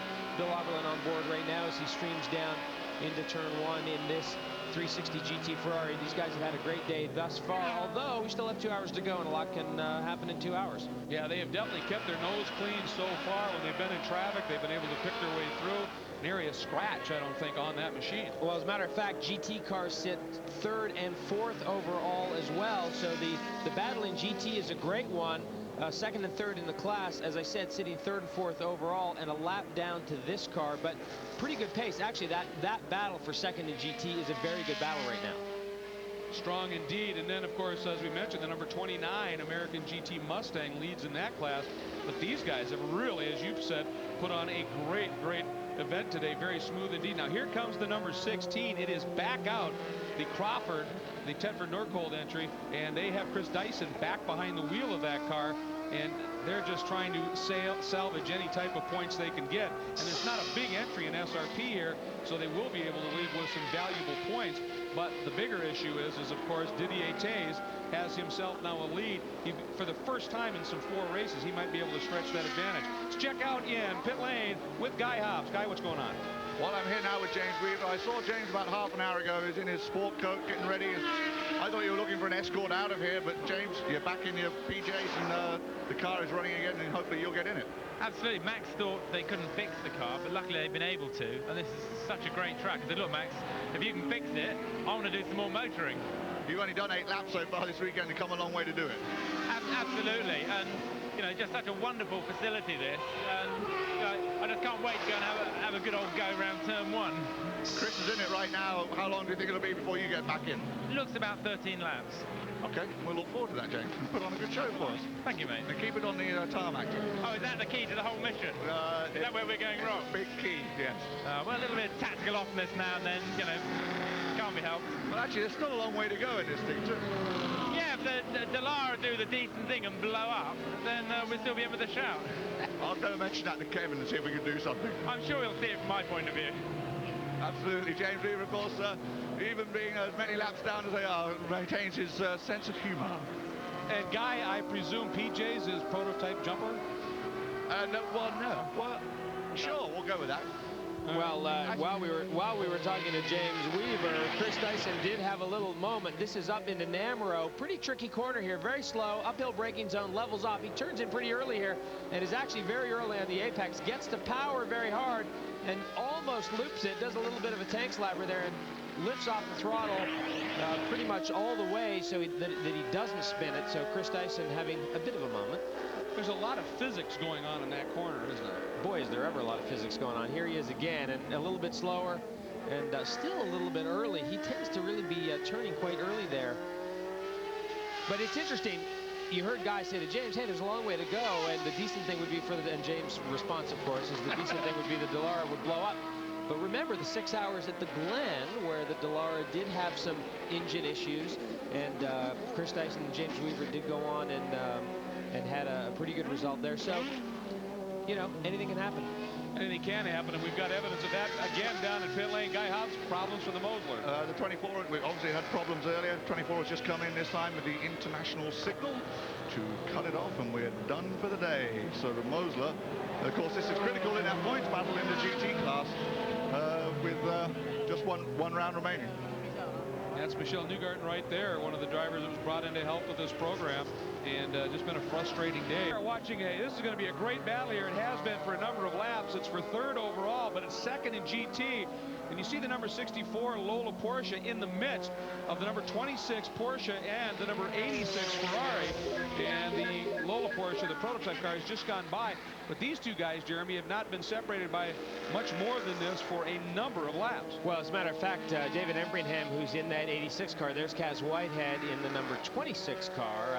David, the last lap around, the margin was 0.4 seconds. But as you'll see, as they get involved in lapping other cars and dealing with other traffic, that gap has a tendency to change. And so, but there is David now very much closed up. There's a 0.4 second margin or less. Easy, and as you said, it'll open up in spots and then it'll close right back up. But they have been in lockstep here. It has been a fascinating battle, and Embringham doing a very solid job. And we talked about the fact he ran in the Cup race yesterday, and it's helped him out certainly in terms of getting to know this track just a little bit. You have to mention Kaz Whitehead has done a very solid job today. Kaz has done a great job, and there is Dave. Actually, I've been watching them there as they run down into turn 4. Very different lines that those two drivers take into turn 4. Kaz with a fairly late turn, very big compromise. David turns it in early, just rolls speed into the corner. Definitely a very different approach. Well, they're two very different cars in terms of balance and the like. Is that what's really being reflected there? Possibly. I mean, I think also Dave has a bit more experience at this racetrack. I mean, Dave grew up on racing, grew up and kind of his skills a little bit here, also at Mosport and places like Shannonville and places like that. A lot of Canadian racetracks, so he's been here and he knows the place pretty well before it was refurbished, which has happened over the last couple of years, and what a job they've done. Now the Lola Porsche has drawn away a little bit. Now we're seeing this battle heat up once again because the two of them are running without any real traffic to deal with, whether it's traffic they're catching or that's working through them. And Effingham, especially from turns 5, 6, 7, 8 back into the hairpin, and now up and under the bridge, he is all over Cass Whitehead. And this is as close as he's been coming out of bridge. And we have seen in some cup racing and earlier in today's racing that you can make a pass here. Effingham shows the nose. I think it was more a psych job, and Whitehead, having none of it, just turned right across. Kept his normal line, and it paid off on the exit here, that little kick onto the front straight. And boy, you better be pretty confident if you're going to make a competitive racing pass. And we see a lot of people getting lapped up into Namro there, up into that final hairpin. But if you're going to put a move on someone, you better have a lot of confidence, and you better have a good run out of the bridge turn. And David Effingham, as you said, I think he was just showing him. See the different line there? Dave turns in very early, just kind of. That's a very, very long corner. Oh, Kaz a little wide there. So a very solid battle here. Again, this is third place overall, second in GT is this battle. Now into turn 7, and Effingham has been fairly quick through here and has always been able to close up Whitehead, but it's just never quite enough to make the pass into the turn 8 hairpin they're coming at here. Here's an example of it. Effingham's right there, but it's just not enough. They turn in. Now they're going to have one of the AGT cars. I thought I saw a flash of up there, and there, of course, is that Lola Porsche. But these two guys continuing this scrap. Now Whitehead actually opens it up just a little bit, a little more room coming out of the hairpin. I think the Porsche a little bit stronger on the straightaways, the Ferrari a little bit stronger in the braking zones and in the handling department, but the car is basically very well matched. And you got to give points to David Effingham and this team, because this is the first race for this car. This 6-hour race, pretty brave to enter a 6-hour race as your first race. So hats off to those guys. They've done a very solid job all day. And been pretty much, I mean, right knocking on the door of the pace ever since they got here. So tremendous potential for their first time out. And once they develop this a little bit, they're going to be players and perhaps be on par with that number 33 Ferrari of Washington entry, Cass Whitehead, continuing to work awful hard. Here's turn 1, just a great corner. There's the drop off down into turn 2 and setting up for the S's. And these two, their paces up them right back onto the back of that prototype. That prototype clearly not running the lap times that it should be. So there's some issue with that car. We're not sure exactly what it is, but it is not. It should be drawing away from these guys, no question about it. If you know, anyone that's knows sports car racing and is watching this knows that that prototype should be pulling away from these guys. So there's certainly some type of issue there. You notice the number 46 Corvette running almost identical lap times to the 26 Porsche and the 86 Ferrari, so that's all sort of static right now. But now they come up finding some of the invitational Grand Sport cars, and now this traffic could become fairly interesting, because a lot of traffic is where you catch it. I mean, it's just pure dumb luck. Sure, you have to deal with it, but it's just pure dumb luck sometimes where you find it. Well, this is actually not going to be too good for Cass Whitehead right here, because that Mustang is kind of can't decide if it wants to go right or left. And now Effingham has a real opportunity here, and he might actually try and stick it in going up the bridge. No, he's not going to do it. Well, Cass protected. Look at this. Effingham's got a big run right here. Yeah. Whitehead protected going up into the bridge because he knew something was happening. Then he ducked underneath that Mustang, and that actually parked Effingham a little bit. And they hold station, but on that is a legendary Canadian named Ludwig Heimrach. Well, yeah, but the list is unbelievable. You know, it's kind of anyone who's anyone in the world of not only sports car racing, but open wheel racing.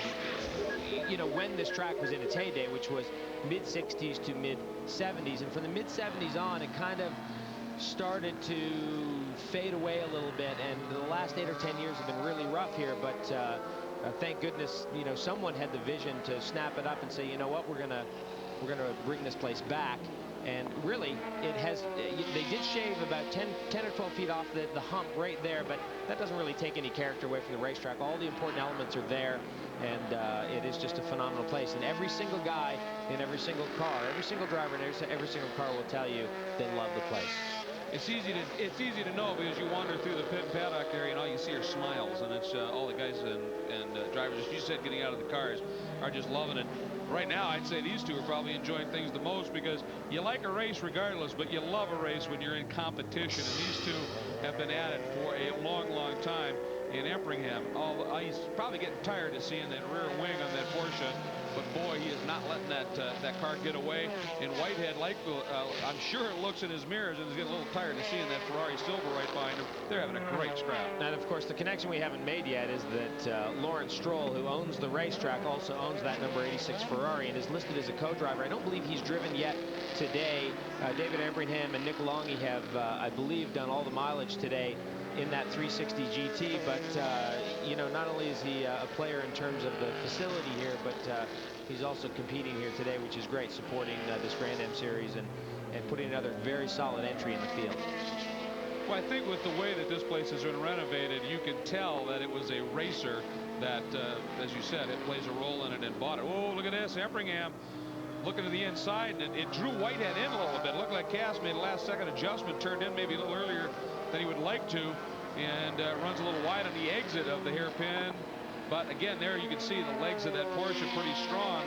But boy, is it the Ferrari's territory in the corners. Here is the leader in the American GT category, running 5th overall at this point. Well back in the overall running order, but Darren Law back on board and is running once again, so that's good news for them.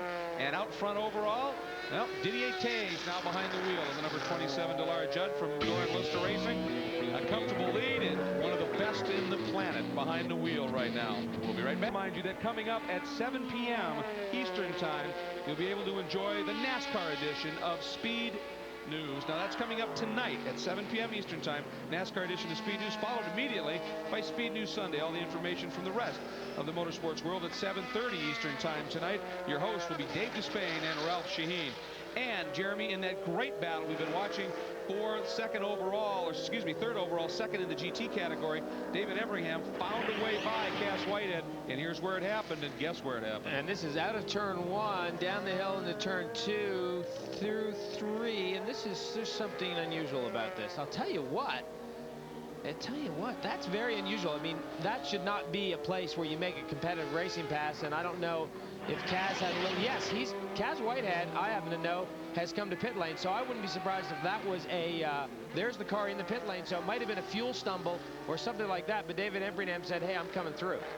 Well, you'd mentioned previously when we were watching that Kaz was taking a much more wide entry in there, but never that wide. No, I don't think you'd be able to make a pass like that in there. But boy, these guys did have a great race. Cass had done a great job. It looks like a driver change happening there on the number 26 car. Obviously, fuel and tires, sticker tires going on the car. Looked to me like B.J. Zacharias getting back on board there. Let's check in with Guy Hobbs. 26 car has made his way into pit lane, and there is a driver change going on. An excellent effort here. I didn't see the pass the move there, but this car going on. Just to quickly update you two on the GTS 01 leader. They have gearbox problems. Unfortunate, they were quite competitive in the early going. John Morton, 67, had found a way by, but Jacques Gwinnett is obviously, it looks like a bad long stop. They're going after some of the body work on the car. Back down to Guy. As the 26 pulls out, right behind me, the 01 has just pulled back in. And last time they pulled out, they could barely get out of the pit lane. And again, they've just discovered they're just shifting all over the place, looking for gears at this point. So now the car is back in and back under review from the crew. Well, interesting which end of the car they're working on. They're having gearbox problems. It looks like they're taping the hood down there. So no urgency from James, no waving. He just went, oh, here I am, mate. You know what to do. And now this is huge for 26, that Porsche, because if they can get around before the 86 gets back out, they'll reclaim that second spot in GT. Well, Empringham had pulled out 2 or 3, maybe even 4 seconds gap when he got past Kaz Whitehead. There's Guy Hobbs running, so he's on the job. So the question is, can these guys get out and get their pit stop done? You can see the 16 car was in and out very quickly. Got that driver change and tire refueling program perfected with the Crawford team. Now, here we go.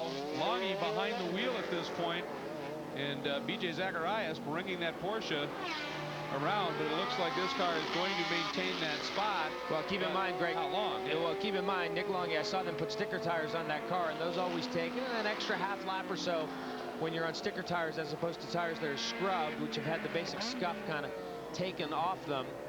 So is he the next car? Yes, he is. So that gap is only about 5-6 seconds. So this will be very close by the time Nick Longy gets those tires up to temperature. And VJ, a very quick driver. There's no question of that. So it should be very interesting to see. And Nick Longy, as you said, has to get the tires up to temp. And for Nick, you know, in the Grand Am Cup racing, he drives one of those Grand Sport Mustangs. This has got to be a very different. It is, but he's spent quite a bit of time in this car, and I think done some of the development work on it. And he's also very, very familiar with the racetrack. So Nick, I'm sure will get up to speed pretty quickly. Which is good, because it means that battle will be a good one as well. And of course, we'll continue to watch for that. Everybody in GT remains chasing the number 33 Ferrari of Washington car. Kurt Wagner and Bill Auberlen. Didier Tays out front of Lane coming up later tonight, 8 p.m. Eastern time, right here on Speed Channel. Get the inside line on everything in NASCAR action right here on NASCAR Victory Lane tonight, 8 p.m. Eastern on Speed Channel. There is the number 86 Ferrari that has been embroiled in such a great battle here. Nick Longy now behind the wheel, but Guy Hobbs, I understand you're with the gentleman who just got out. Yes, I am, the Canadian David Embringham. David, we've talked to a couple of one-off teams here this weekend, and they're all doing very well, and as are you. Well, thank you. We're having fun. I'd like to thank Lawrence Stroll. It's a great opportunity. The last stint was enjoyable but frustrating trying to get by the Porsche. We lack a little bit of horsepower, but handling-wise, the crew's done a great job.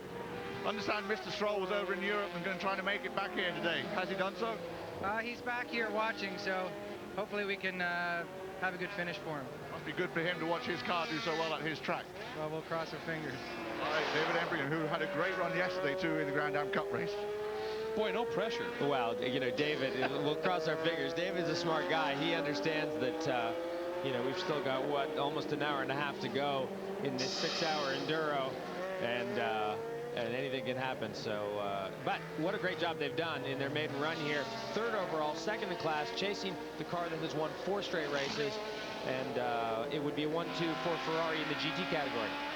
We're on board with that car right now. Kurt Wagner continues to run in 2nd overall, and just an absolutely superb run for this car. And they've got a bit of a lead, no question, as here comes the overall race leader to put the number 33 Ferrari down another lap, but still very, not disrespectable, a great showing for this GT car in these ranks. And as you said, if the number 86 Ferrari can stay put, a 1-2 class sweep.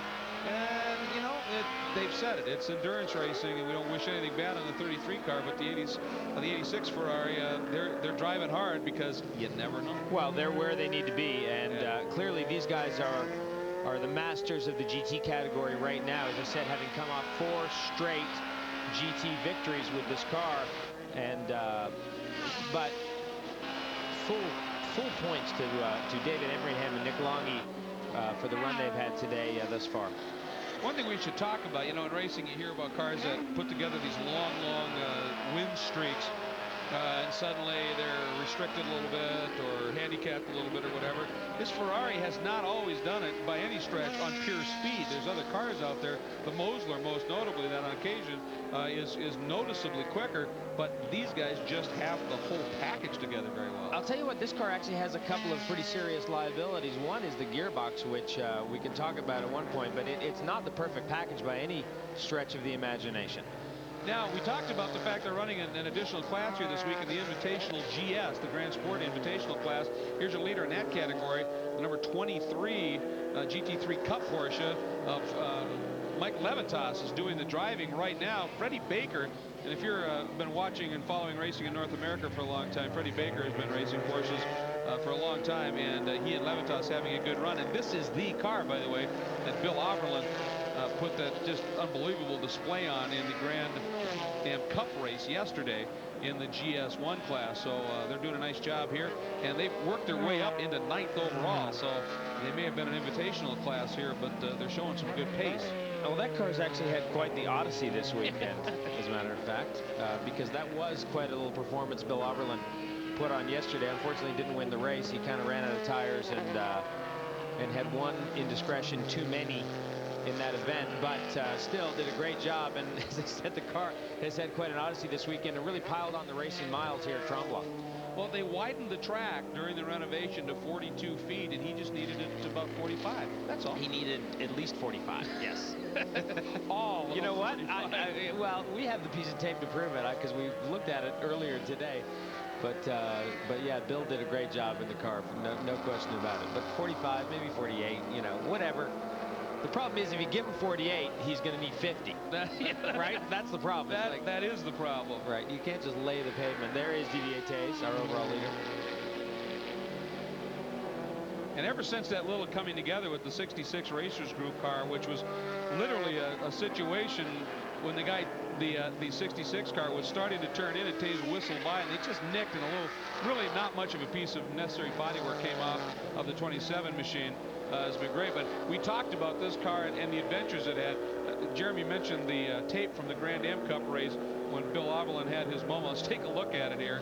This unfolded yesterday, and Jeremy, here's what you talked about. Yeah, see, he gave up a foot or two. Yeah, he might have been, you know, 2 extra feet, maybe 3. Well, with curving, with the curving, yes. And that was the leader going through yesterday.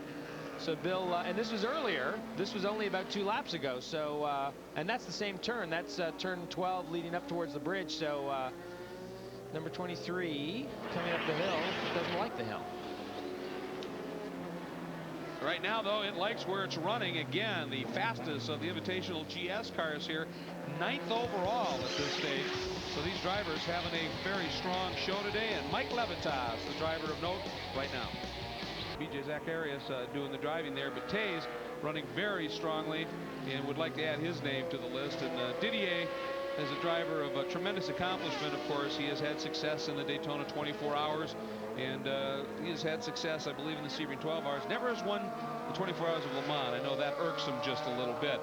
Now, we talked a little bit earlier about the problems for the number 16 car. Now, if you weren't with us in the earlier part of this show, we're going to show you what happened. Chris Dyson had just taken the lead overall from the number 27 car, Jeremy, and it all went wrong for him. And we're going to take a look at that replay here. Well, we actually don't know what happened because the car comes into view and it's completely backwards and off the racetrack. It certainly did a fair bit of damage. They lost almost 55 minutes fixing that car. So they lost an awful lot of track time. You can see the blue rear wing there, which is not part of the original color scheme on that car. So they replaced the rear wing, and we just didn't have a chance to see what developed in that whole situation. Chris Dyson came out. They turned it over to James Weaver. He's now up into 8th. But Guy Hobbs at the last pit stop, they're still finding remnants of that off, aren't they? They certainly are, as Jeremy mentioned. Off into the gravel, and you can see all this gravel that just came out of the car just this last stop. Obviously, lots of it, and it's caused lots of problems. And of course, Chris Dyson driving the car. I was going to ask Chris what happened, but Chris said to me, what happened? And we really don't know. You don't seem to know, and we don't know what happened out there, Chris. Well, you know, I was coming over the brow of the hill there, and I was by myself, and you know, just cruising along. It was a couple laps before I was about to pit, and I turned in, and just felt the rear snap around. And I wasn't sure if something had let go. It felt like, and originally I actually felt like somebody had come up and hit me, but I knew nobody was around me. So when it went sideways, my immediate impression was, well, who hit me? And then if nobody hit me, then something must have broken. We're not sure if anything really broke. I really wanted to go and talk to some of the guys in the booth and see if what they saw, or you know, whether I just dropped the left rear wheel. But talking to the corner workers, it doesn't sound like that's what happened. So we'll see. Fortunately, we have it on tape, but we just caught it a little too late after the damage was done. Talking of damage being done, this has really damaged the hopes of the championship. Yeah, unfortunately, it's a real shame because the car was going like a train, and you know, we were stretching a lead, and it was really one of the most surprising things that's ever happened to me in a racing car, which makes me think that unfortunately something might have let go. All right. Well, Chris, James is out in the car enjoying himself right now. Try and enjoy the remainder of your time here at Mont Tremblant. Well, we're just trying to make the best of it. It's been a great week up here, and the organizers have been wonderful. So, you know, you try to put the best light on everything. All right.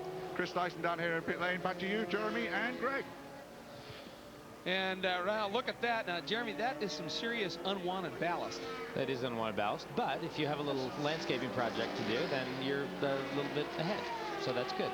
That's bigger than gravel, isn't it? That's like small boulders. Sometimes landscaping calls for boulders. That's very true. There is a look at Weaver, who now, by the way, finds himself in 7th overall. And here were the points as they came in. Taze had that 6-point margin over Dyson. Weaver had been dead even with Dyson until he couldn't make the race at Virginia, and Andy Wallace came in. So it's really down to those two.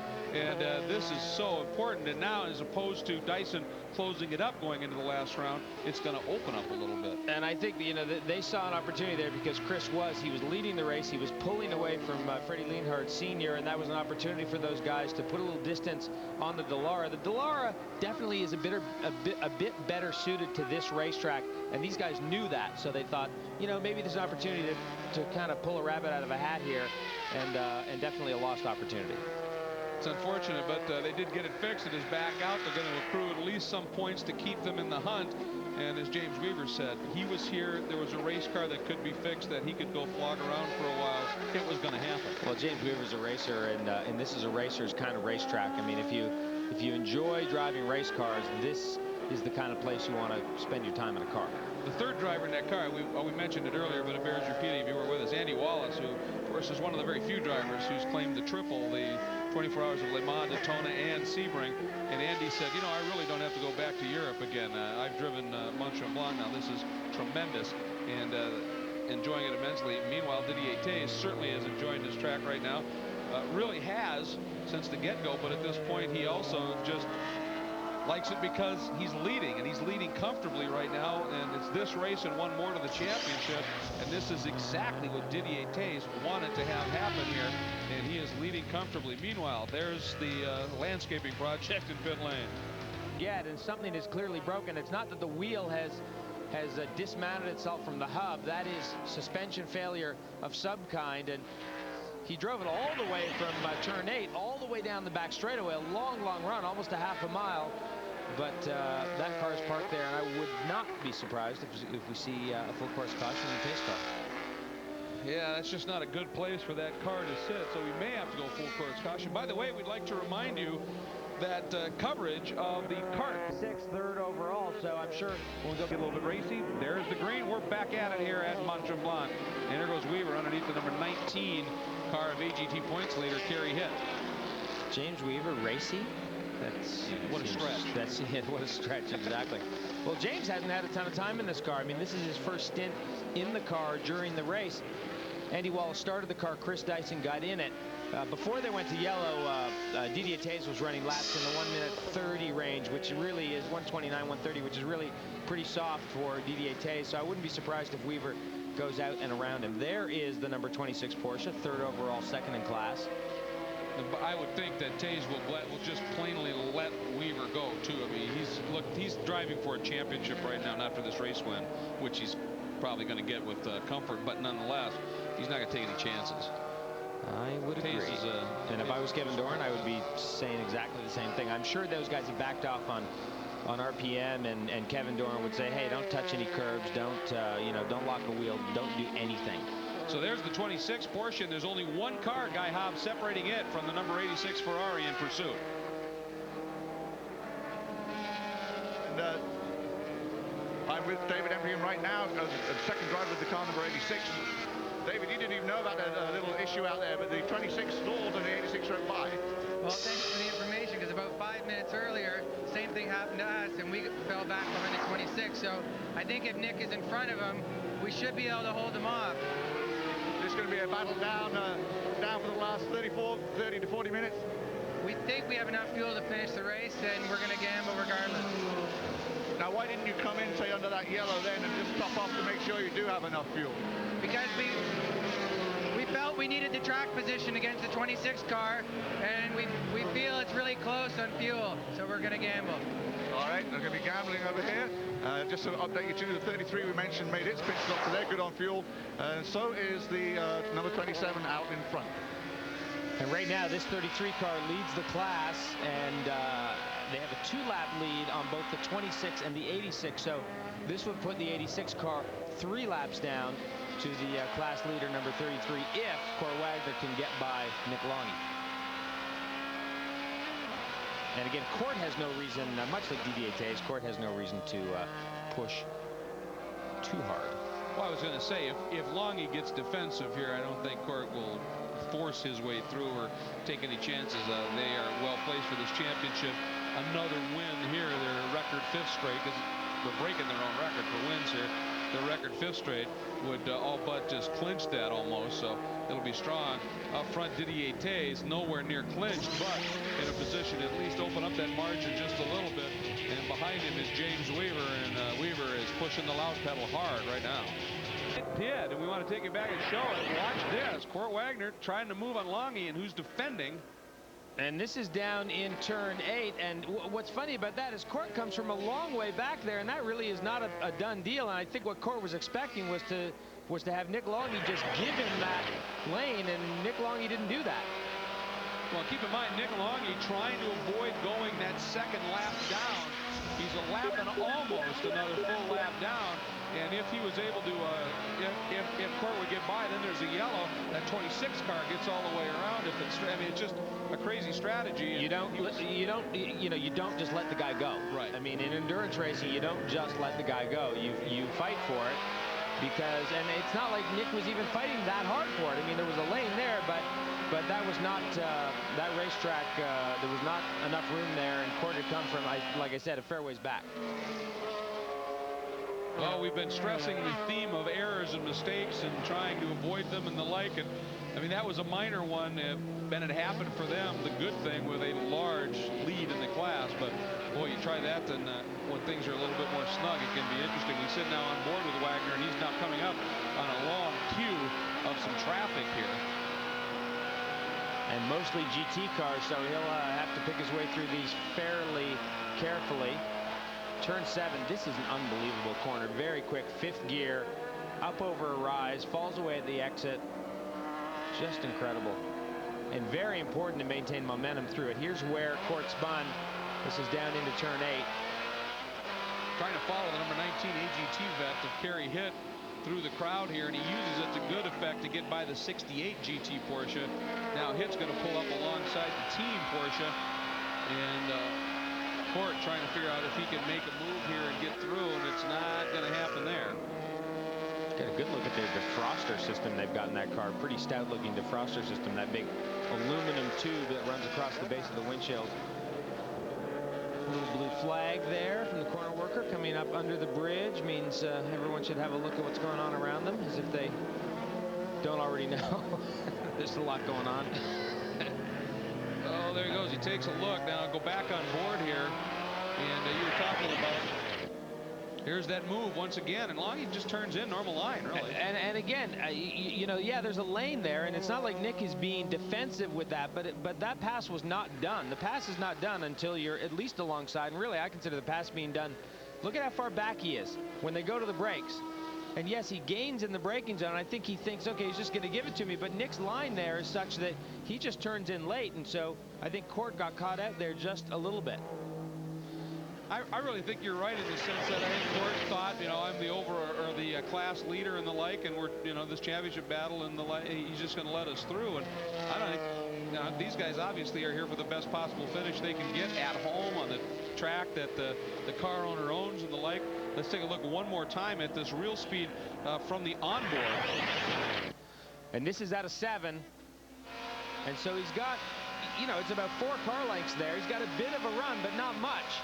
And if you were making a real move, you'd be popping out much before that. Listen. Might have even been a bit of contact there.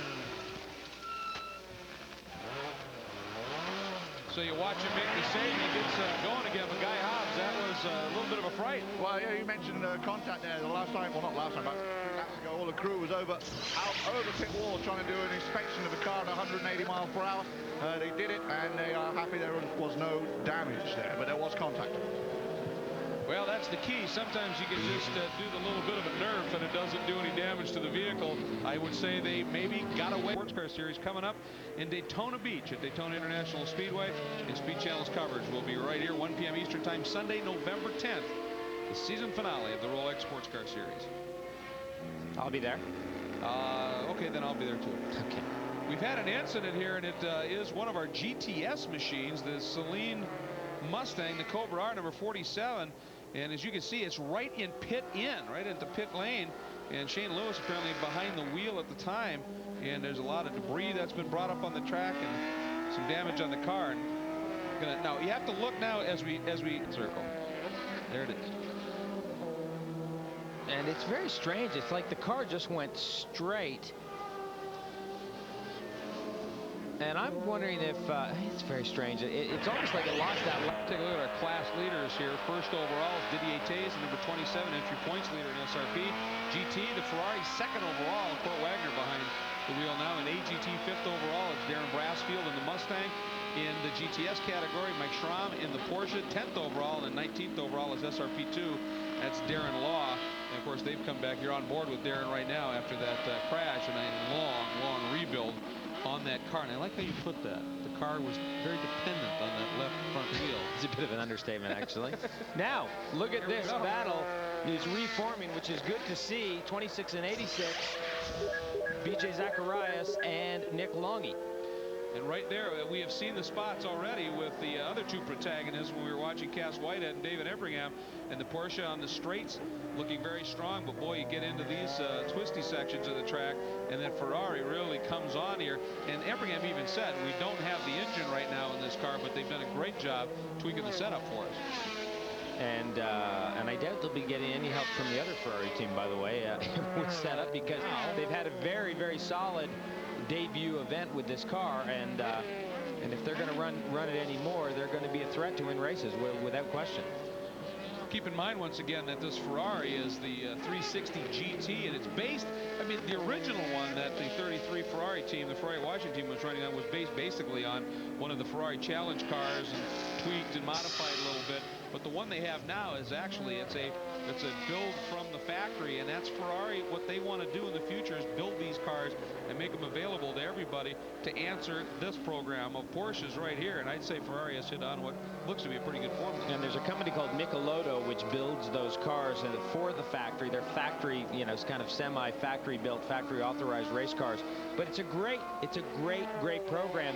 I think they're going to need to address this gearbox issue, because effectively what they have in that car is the transmission from the road car, and it's still got the Formula One paddle shifters, and actually, if anything, it's a liability because they're very limited in what they can change and adjust with respect to gear ratios, and that's very critical in any race car. So not only are they limited in that way, but also the car actually shifts very slowly. You could actually shift it quicker if you had a proper racing gearbox in it, so they might want to end up addressing that. Overall leader here at Mont Tremblant today, Didier Taze. What? A little mistake there by Nick Longy, turning in turn 8, got a little wide, a little tank slapper, and that's not going to help him in his pursuit of that number 26 car, as Didier Taze puts another lap on the third place overall car.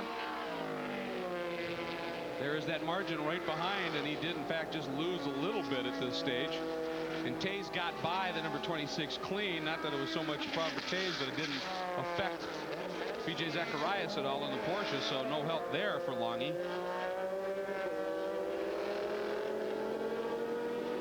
It was interesting when they mentioned after that coming together in the early part of the race here, where they lost that little rear dive plane, for lack of a better term, sort of a trim tab in the back left corner of that Dallara. And Taze said, now we checked it, and it really didn't seem to change the setup at all. And that means that car is just dialed usually. Yeah, it is.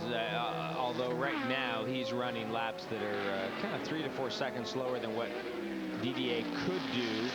So they're very much in cruise mode right now. But it'll be nice for them to put one of these in the bag. I actually don't want to. We got about a half an hour to go. I don't want to jinx them yet. So I'm not going to. Dangerous territory. I'm not going to say a word. Never mind. Scratch that. Guy Hobbs, save me. Yeah, just to catch up with the number 19. They cost one in Virginia, and Owen, you were doing pretty well here, but little bad luck, and it was on. Here's that GT situation. As you can see, BJ Zacharias now has opened it up just a little bit on Nick Longy. I was going to mention, getting back to the number 19 and Kerry Hitt, the hallmark of that team in the past few races has been never say die. I mean, VAR did not go smoothly for that team, but they just refused to give in and give up, and ended up getting that win. And I mean, it was hugely valuable. And that's the way, I mean, that is what endurance racing is. You don't give up, because more often than not, you're not going to have a day. I mean, you look at the 27 cars today, they've had a pretty good day, except that little bit of contact that they had with the 67 car, the 66 car, I believe it was. There's our AGT leader, number 29. They sit 5th overall. But you know, you've got to minimize the mistakes, and when you do have the mistakes, you do run into problems, you get them fixed and you go on your way. These guys had the brake light issue earlier in the race, and you know, that's a fairly simple issue to get resolved and fixed, but you got to fix it, and so you have to plan for that and you have to get the problem solved. Yeah, other than that, this has been a freight train of a day, and like you said about the 27 and Taze, you don't want to jinx them, but boy, this car has just looked strong from the get-go. It's got a very solid driver lineup, obviously, and they have done a great job. Hey, getting back to Taze, just real quickly, wanted to mention when you talk about the jinx thing, that remember, they won the first 3 races of the season, and since then have been shut out generally by Chris Dyson and Weaver or Wallace, with the exception of Butch Lights. The foundation that holds this team together, and he's the one constant in terms of the driving, and that's really critical, you know, in any team environment. Well, when you have a huge lead, sometimes it's difficult to maintain the concentration, and that's where somebody of Didier Taye's caliber and level is important. And Guy Hobbs, he put in another awesome drive. Not only of all those things that you guys just listed off, the other great thing about Didier here is, of course, in Mont Tremblant, he can order off the menu and know what he's ordering. Didier from Belgium, we ordered off the menu and we didn't know what we were ordering. But Didier, you put in a real strong weekend. You've been the quickest car all weekend. Now you talked to us before the race, said the key thing was make sure we stay on the lead lap. Unfortunately, the Crawford had a problem, and it's looking like a very solid finish for you guys. You're going to be happy because you know what this does for you in the points too. Yeah, definitely. It was a great weekend so far. I mean, you know, it's still more laps, you know, to go, but great place, great area. I feel a little bit like home. You know, it's they speak French. You know, it's my mother tongue. You know, yeah, you can tell my accent. You know, of course I can order the menu, and the menu is quite nice actually.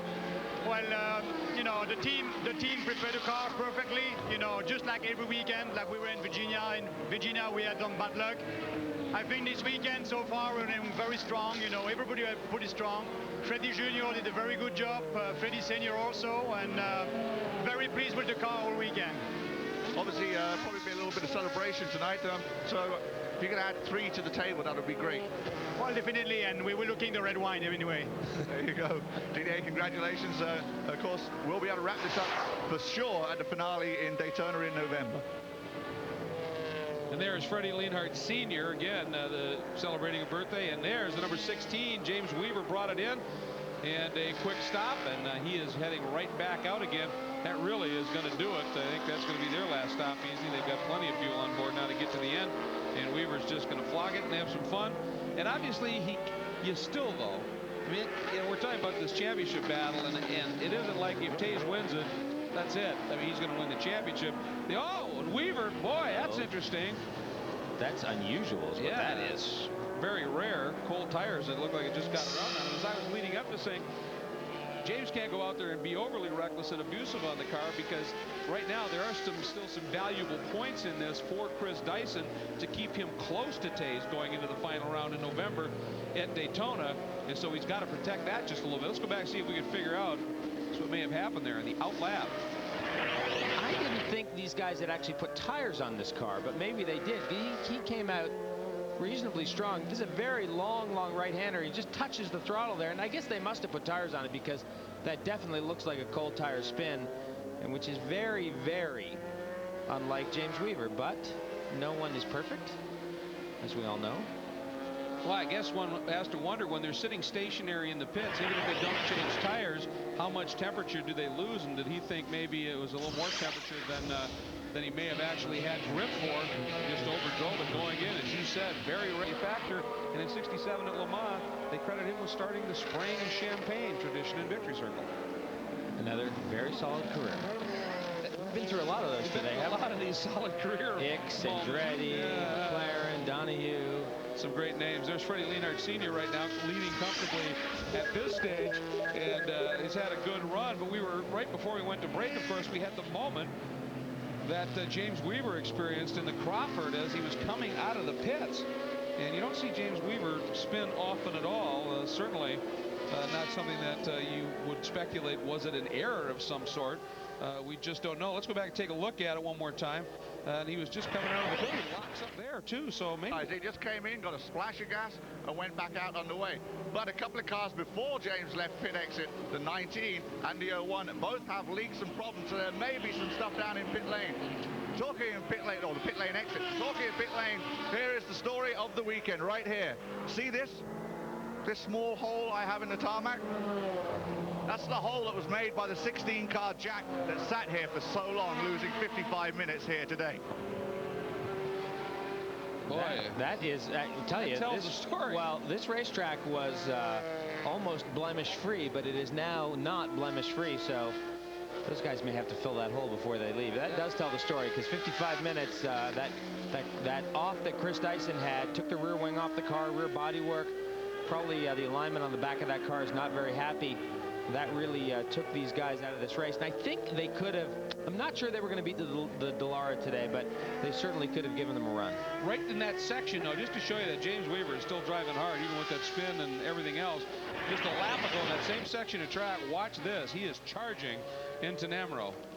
Comes up the hill, and he gets a little lockup right there, which is pretty natural because you see the road completely falls away. You're coming up the hill, and what you've got to do at that point is you've got to give up some brake pedal.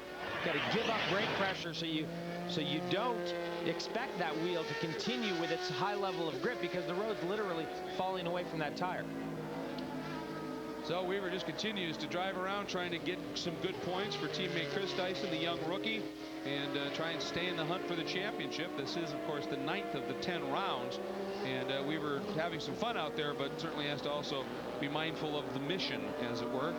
And he's out there hustling the car around the track. Now, we've been talking about some of the great names that have had success here. Well, we want to show you a great name that has had some great success at this track. It's actually our pit reporter on the day here. Let's see if we can take a look at Guy Hobbs right down there. Now, of course, not Guy himself had a lot of success here.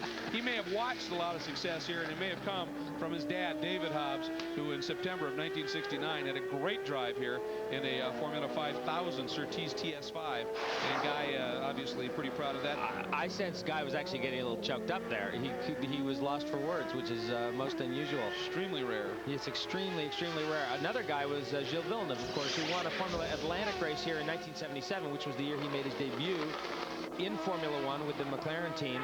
Of course, went on to join Ferrari and won races for Ferrari, but certainly in the world of Canadian motorsports, an icon and a hero. And Guy's at a loss for words about his offense division. Perhaps even a more stunning day, though, is this car, 33, the Ferrari of Washington Ferrari of Kurt Wagner and Bill Oberlin, running 2nd overall right now, a substantial, almost 2-lap lead over the competition. These guys have had an unbelievable day. They've had a very, very good day. One little quick spin by Kurt Wagner, kind of semi getting together with Nick Longy down at turn 8. But aside from that, it has been clean. Clean and very fast, very effective. We want to take you through the rest of our class leaders here as well. And I'll show you where everybody's running as we're closing in on the end of the 6 hours of Mont Tremblant. Ferrari having a very good day, and of course the possibility exists still of a possible 1-2. Now here's the American GT category leader, as they have been very strong all day as well. The Sky Blue Racing Mustang, Darren Brassfield driving right now, and they are running in 5th overall at this stage and have been right in that window pretty much for the past few hours. They have had a great drive. He and Eric Kern doing a job along with Duncan Woodson. Having a strong run as well. And there is our GTS leader making a last-minute call at the pits, just trying to make sure they can get to the finish here. That is the 01 Modus Illimitus entry, and that car sits down in about 15th overall right now, but leading in the GTS division right now. And this is hopefully just going to be a quick stop for them, a splash of fuel, and let them go. Then we have a couple of invitational classes here as well. This is the Grand Sport 1 invitational category, and it's the number 23 TPC Porsche, currently driven, I believe, by Freddie Baker, along with help from Michael Levitas and Joe Nonamaker. And actually, they've asked Mike Levitas to finish up in this car, and he has had a very good day. It's been a car that has had a couple very strong performances this weekend, with Bill Oberlin as well in the Cup race yesterday. Mike Levitas running in the lead in the Invitational Grand Sport 1 category here, and having quite a strong effort, putting in some great runs here. This car is one of the GT3 Cup cars. A little different beast than the GT3 RSs. And then our Invitational GS2 leader is the Audi, the 04 entry from Istuk Ains Motorsport. Don Istuk, Ted Martin sharing the driving chores in this one, and he's behind the wheel right now as they run in the lead in the Invitational Grand Sport 2 category here at Mont Tremblant. So there's a look at the leaders in their respective classes, and we have one other machine, of course, in the SRP2 division, the number 70 car that has had a very rough and tumble day. They are having a run as well, back in the order quite a bit after first dealing a long stop for that broken steering wheel. And there's your leader right there. Now in GTS, now that changed up with that stop for the 0-1. We have a new leader, and it's Mike Schramm in the number 67 Racers Group Porsche in the GTS category. So a change up late in the going here, and Mike Schramm having a strong run in that entry, teamed up as well with John Morton and Christine Perrault, leading in GTS. Little lock up there from the Audi. Yeah. Up into Namro as Freddie Lienhardt Sr. Brings the car out onto the front straightaway. We were really closing down on it here in terms of time. About a minute to go in the race, so probably white flag next time by. That's me just guessing. And I was alluding to the number 70, the Picchio BMW, Darren Law, Andy Lally, and Trentini. Trentini on board right now, and that car has had just a slew of problems way back in the overall order in 19th place. But they continue to stay after it with a never say die attitude with a number of different repairs in that crash, the contact, the repair, they're back out, and they're going to be in SRP2. And we're anticipating as we go back now to Freddie Lienhardt Sr. that we're going to see a white flag, 1 lap to go here at Mont Tremblant. Here's Didier Taze, who is going to feel, I think, a fair amount of relief for a couple of reasons. One, getting a little bit of a breather in the points. You can see him laughing and enjoying it, but also breaking the jinx. I mean, three straight wins to start the year, and then they've been close a few times. But boy, the season really, the pendulum swung away. Well, I think it's a big day for these guys, because not only the point situation and breaking there's Freddie Jr. I think a real nice day for this team, because Freddie Lienhardt Sr. and Jr. driving together with Didier Taze and winning this 6-hour event. I think, yesterday is Freddie Sr.'s birthday, and everything, the planet's definitely aligning for this team today, no question about it. First time they've ever driven together, and it was an interesting quote Freddie had about that as we watched Kevin Doran, the team manager, watching his charge come flying out of that last corner, and we're looking for the indication of the last lap. There it is. We are on the last lap.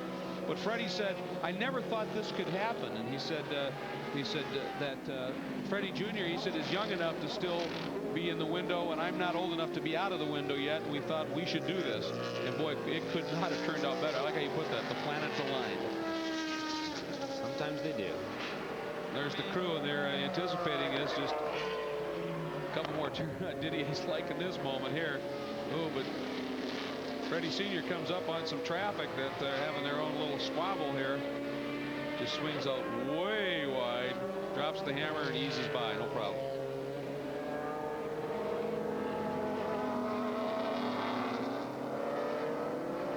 Through the turn 8 hairpin, and now the run back.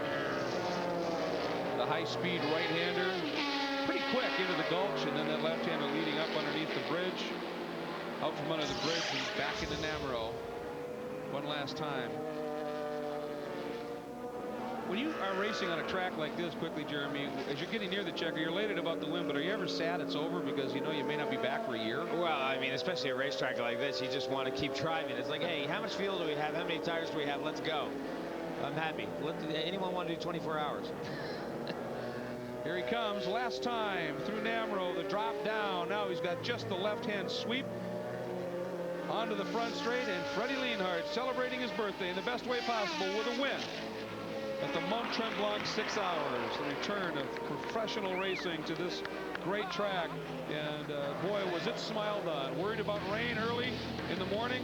Not a chance. It was going to be nice here. Overall results, you see the win by the Dallara. There is unbelievable. Second overall, the GT winners, the Ferrari of Wagner and Arvelin.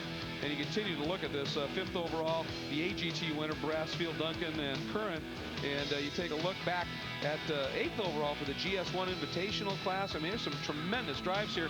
You notice 9th overall. That was important. Second in the AGT class for Kerry Hitt and the number 19 bet. That's going to really help him in the points. And you take a look at the championship battle going in the American GT division. So that's the